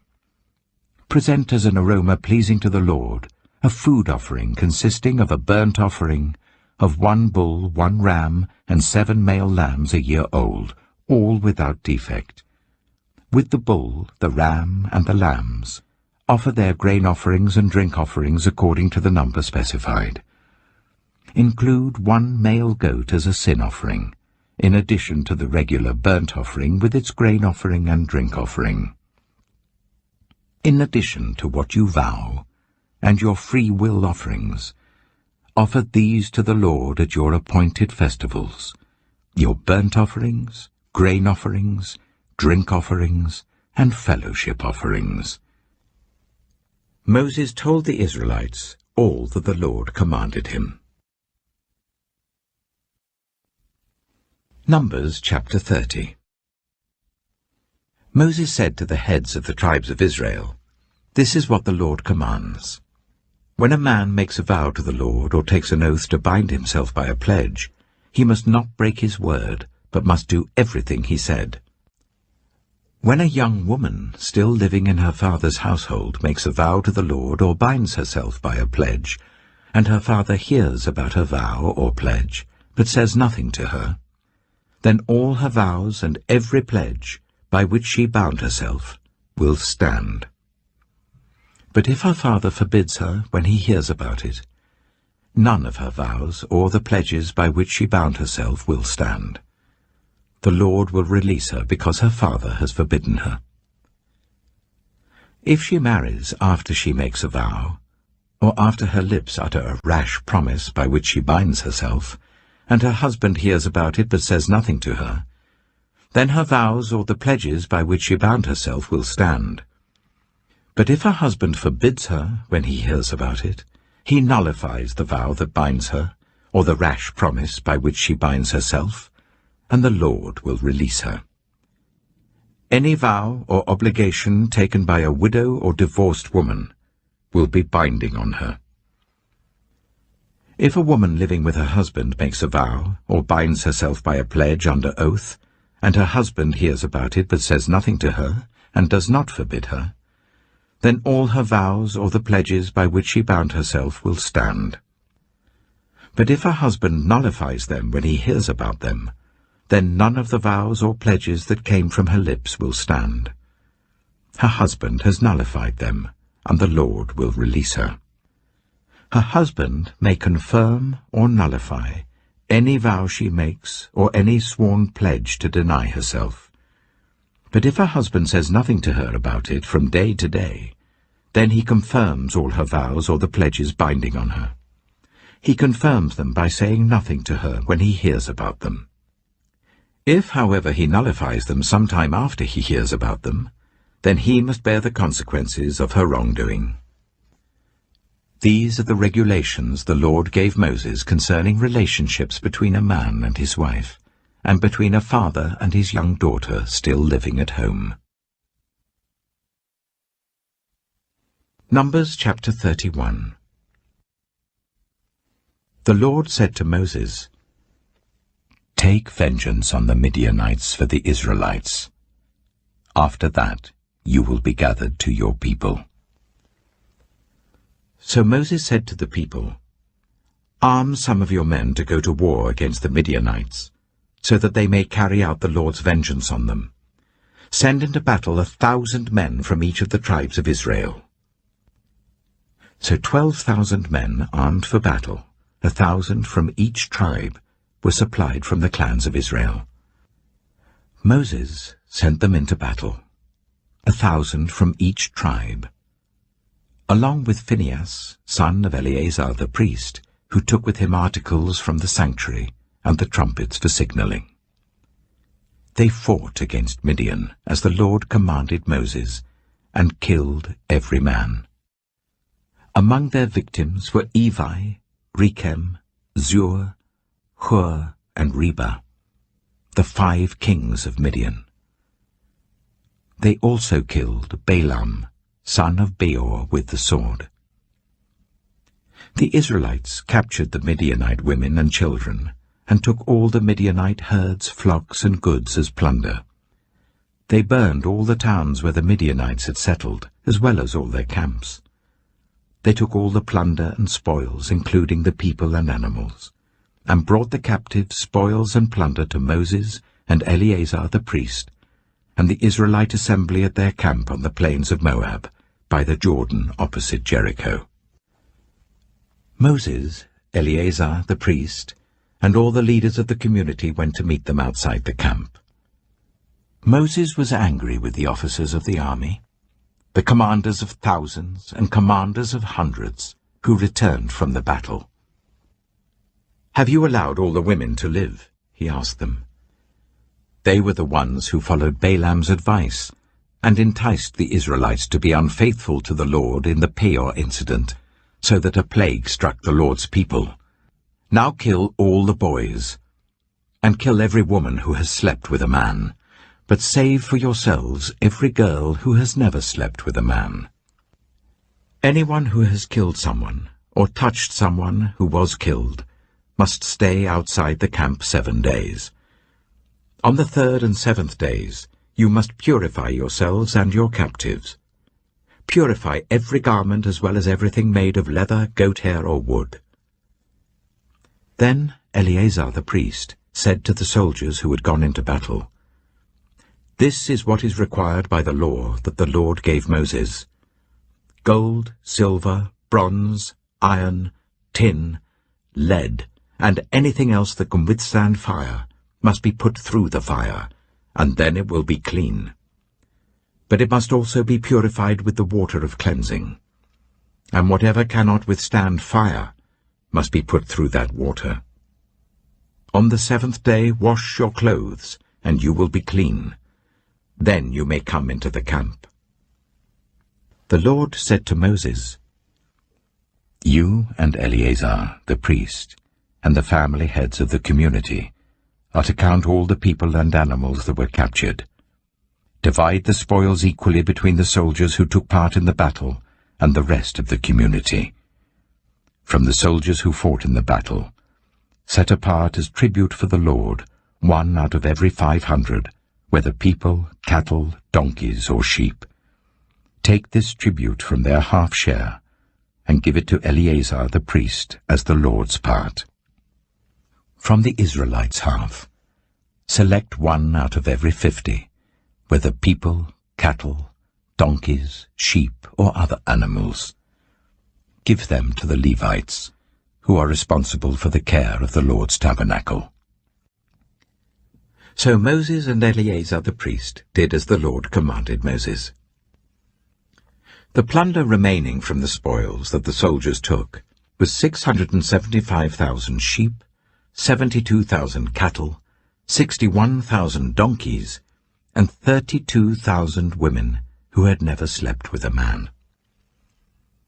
The half-share of those who fought in the battle was 337,500 sheep, of which the tribute for the Lord was 675.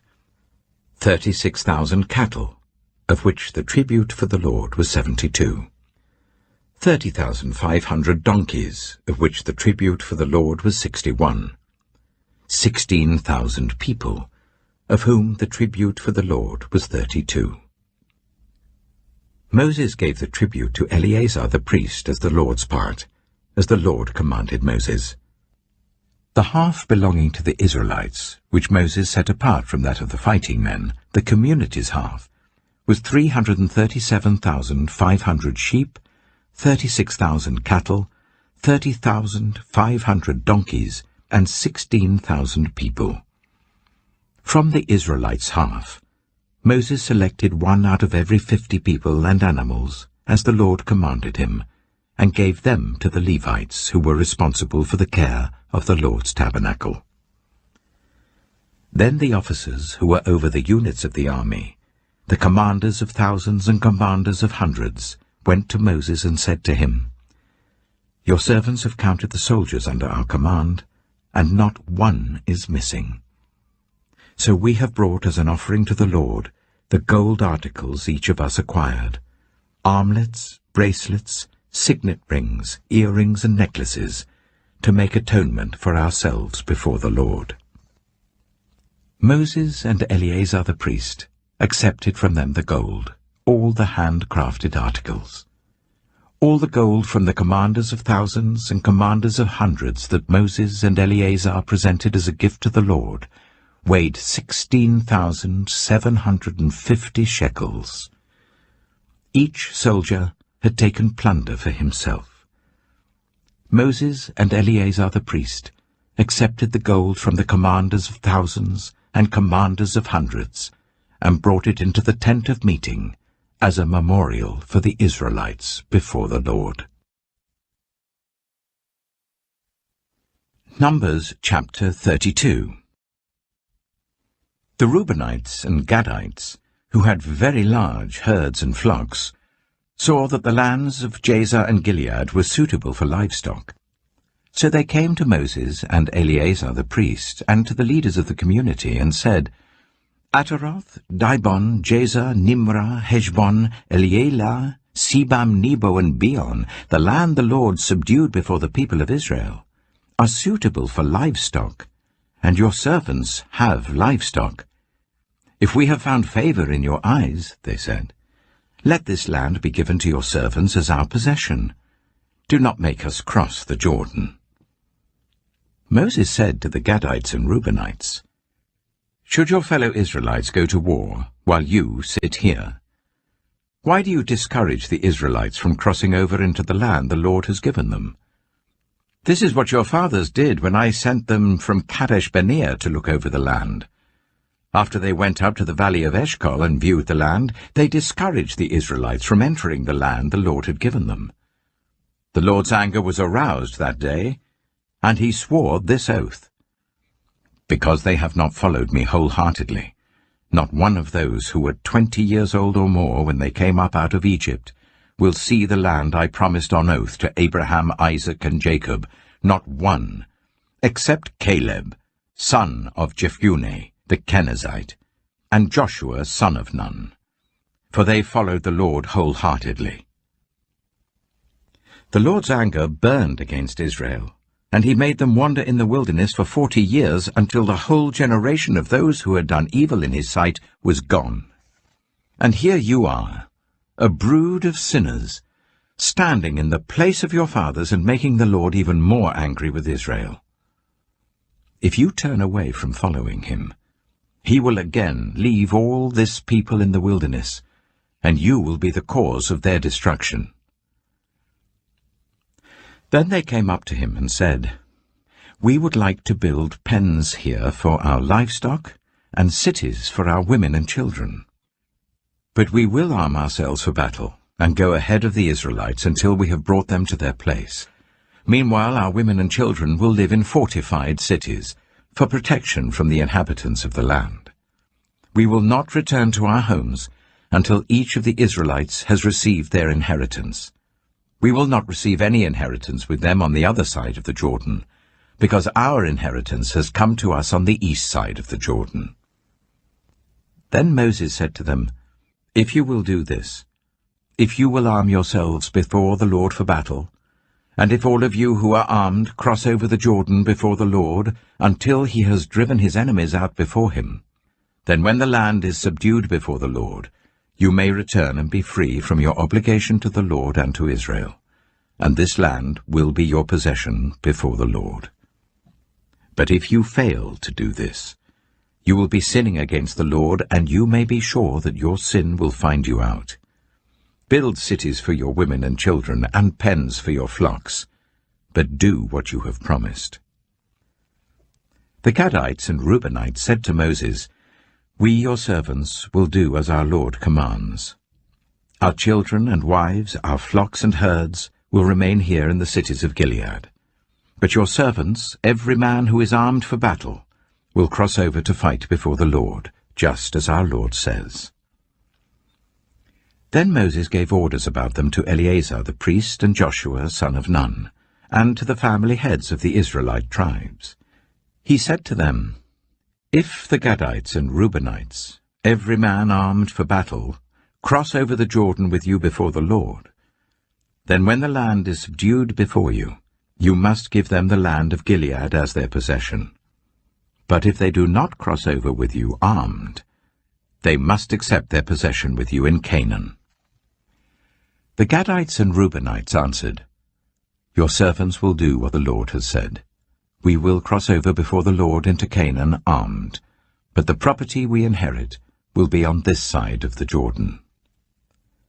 Then Moses gave to the Gadites, the Reubenites, and the half-tribe of Manasseh, son of Joseph, the kingdom of Sihon, king of the Amorites, and the kingdom of Og, king of Bashan, the whole land with its cities and the territory around them. The Gadites built up Dibon, Ataroth, Aroah, Atroth-Shophan, Jazer, Jogbedah, Beth-Nimrah, and Beth-Haran, as fortified cities, and built pens for their flocks. And the Reubenites rebuilt Heshbon, Elealeh, and Kiriathaim, as well as Nebo and Baal-Meon. These names were changed. And Sibmah. They gave names to the cities they rebuilt. The descendants of Machir, son of Manasseh, went to Gilead, captured it, and drove out the Amorites who were there. So Moses gave Gilead to the Machirites, the descendants of Manasseh, and they settled there. Jair, a descendant of Manasseh, captured their settlements and called them Havoth-Jair. And Nobah captured Kenath and its surrounding settlements and called it Nobah after himself. Numbers chapter 33. Here are the stages in the journey of the Israelites when they came out of Egypt by divisions under the leadership of Moses and Aaron. At the Lord's command, Moses recorded the stages in their journey.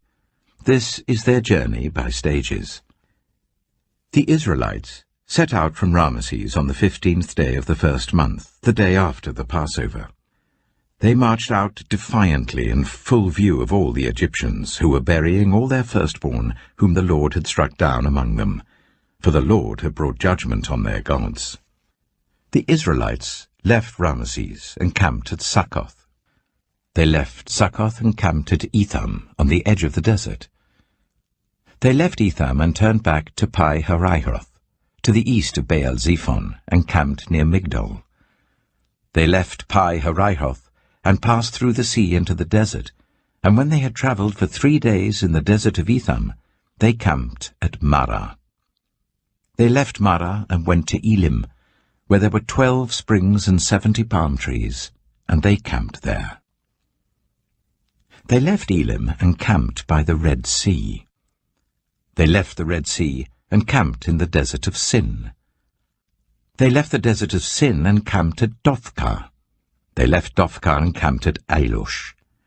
They left Ailush and camped at Rephidim, where there was no water for the people to drink. They left Rephidim and camped in the desert of Sinai. They left the desert of Sinai and camped at Kibroth Hattaavah. They left Kibroth Hattaavah and camped at Hazeroth. They left Hazeroth and camped at Rithmah. They left Rithmah and camped at Rimmon-Perez. They left Rimmon-Perez and camped at Libnah. They left Libnah and camped at Rissah. They left Rissah and camped at Kihaleath. They left Kihaleath and camped at Mount Shepher. They left Mount Shepher and camped at Haredah. They left Haredah and camped at Makheloth. They left Makheloth and camped at Teath. They left Teath and camped at Tirah. They left Tirah and camped at Mithkah.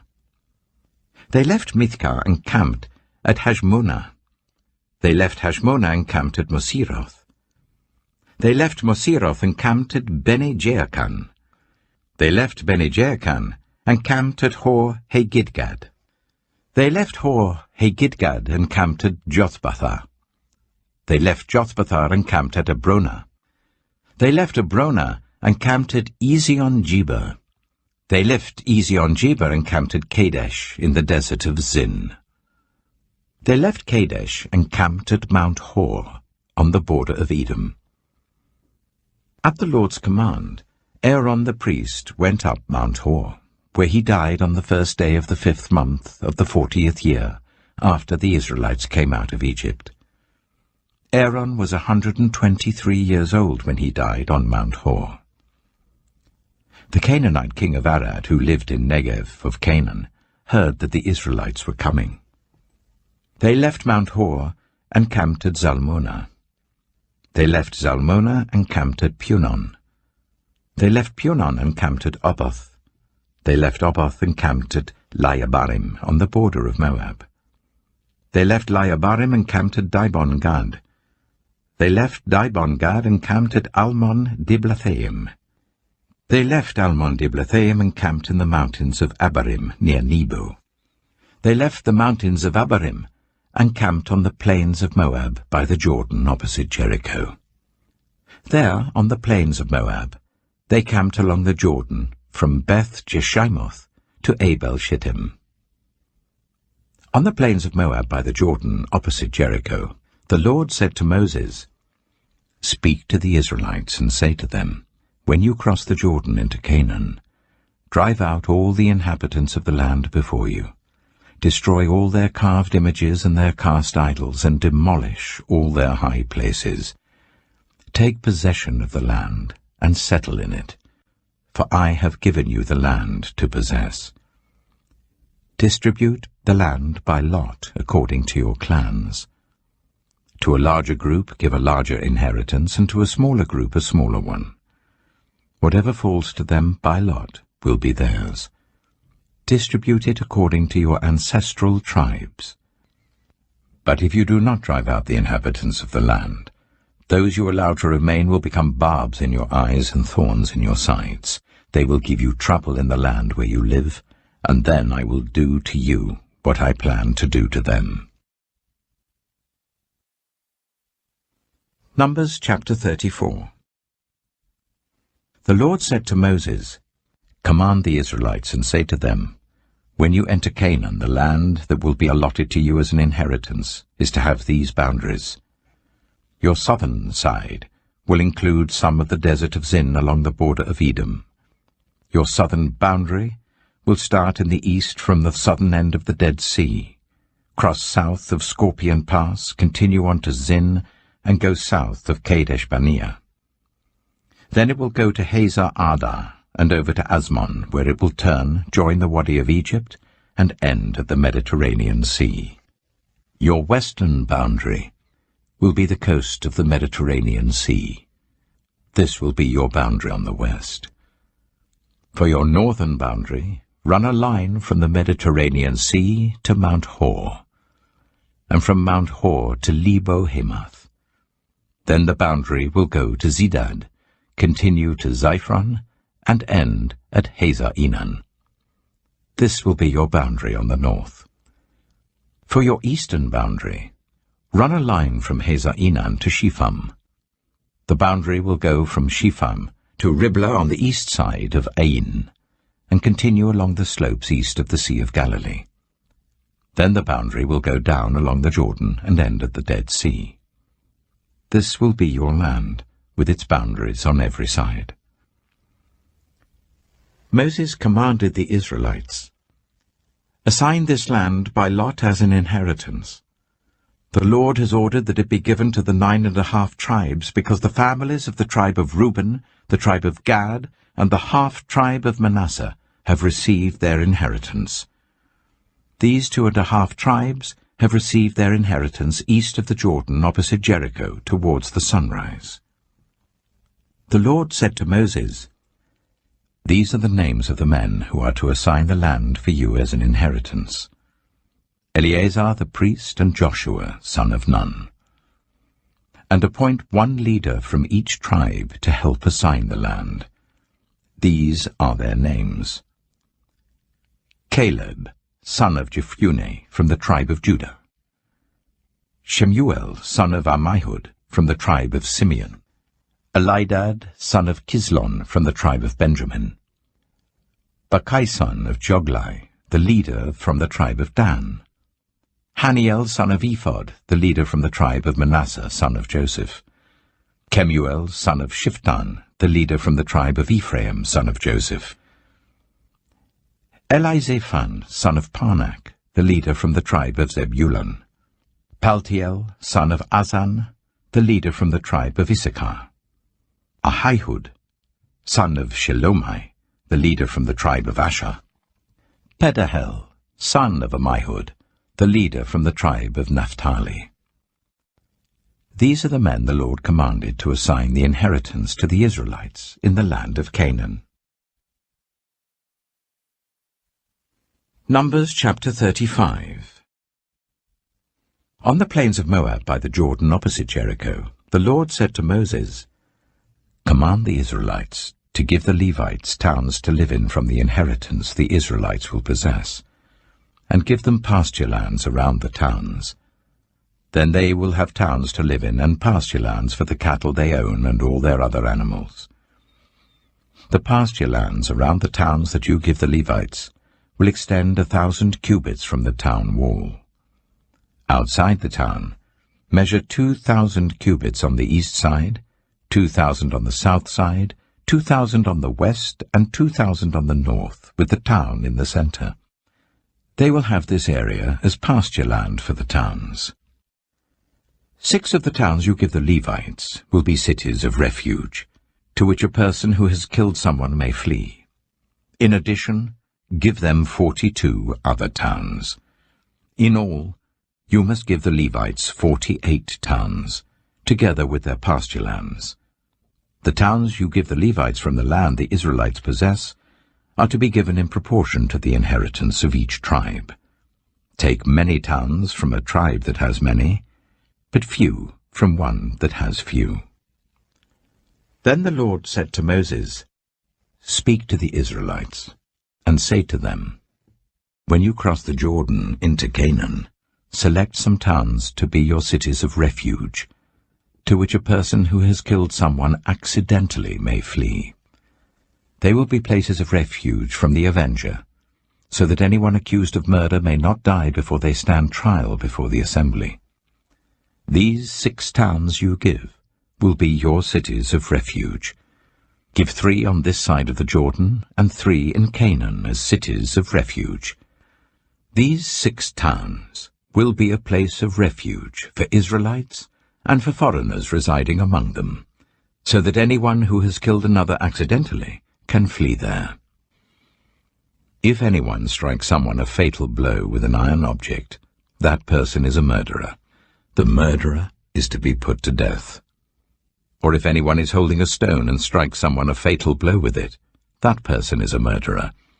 The murderer is to be put to death. Or if anyone is holding a wooden object and strikes someone a fatal blow with it, that person is a murderer. The murderer is to be put to death. The avenger of blood shall put the murderer to death. When the avenger comes upon the murderer, the avenger shall put the murderer to death. If anyone with malice aforethought pushes another, or throws something at them intentionally so that they die, or if out of enmity one person hits another with their fist so that the other dies, that person is to be put to death. That person is a murderer. The avenger of blood shall put the murderer to death when they meet. But if, without enmity, someone suddenly pushes another, or throws something at them unintentionally, or without seeing them, drops on them a stone heavy enough to kill them and they die, then since that other person was not an enemy and no harm was intended, the assembly must judge between the accused and the avenger of blood according to these regulations. The assembly must protect the one accused of murder from the avenger of blood, and send the accused back to the city of refuge to which they fled. The accused must stay there until the death of the high priest, who was anointed with holy oil. But if the accused ever goes outside the limits of the city of refuge to which they fled, and the avenger of blood finds them outside the city, the avenger of blood may kill the accused without being guilty of murder. The accused must stay in the city of refuge until the death of the high priest. Only after the death of the high priest may they return to their own property. This is to have the force of law for you throughout the generations to come, wherever you live. Anyone who kills a person is to be put to death as a murderer only on the testimony of witnesses, but no one is to be put to death on the testimony of only one witness. Do not accept a ransom for the life of a murderer who deserves to die. They are to be put to death. Do not accept a ransom for anyone who has fled to a city of refuge and so allow them to go back and live on their own land before the death of the high priest. Do not pollute the land where you are. Bloodshed pollutes the land, and atonement cannot be made for the land on which blood has been shed, except by the blood of the one who shed it. Do not defile the land where you live and where I dwell, for I, the Lord, dwell among the Israelites.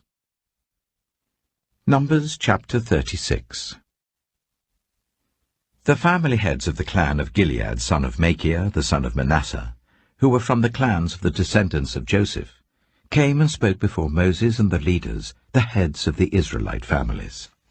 They said, "When the Lord commanded my Lord to give the land as an inheritance to the Israelites by lot, he ordered you to give the inheritance of our brother Zelophehad to his daughters. Now suppose they marry men from other Israelite tribes, then their inheritance will be taken from our ancestral inheritance and added to that of the tribe they marry into. And so part of the inheritance allotted to us will be taken away. When the year of Jubilee for the Israelites comes, their inheritance will be added to that of the tribe into which they marry, and their property will be taken from the tribal inheritance of our ancestors." Then at the Lord's command Moses gave this order to the Israelites. What the tribe of the descendants of Joseph is saying is right. This is what the Lord commands for Zelophehad's daughters. They may marry anyone they please, as long as they marry within their father's tribal clan. No inheritance in Israel is to pass from one tribe to another, for every Israelite shall keep the tribal inheritance of their ancestors. Every daughter who inherits the land in any Israelite tribe must marry someone in her father's tribal clan, so that every Israelite will possess the inheritance of their ancestors. No inheritance may pass from one tribe to another, for each Israelite tribe is to keep the land it inherits.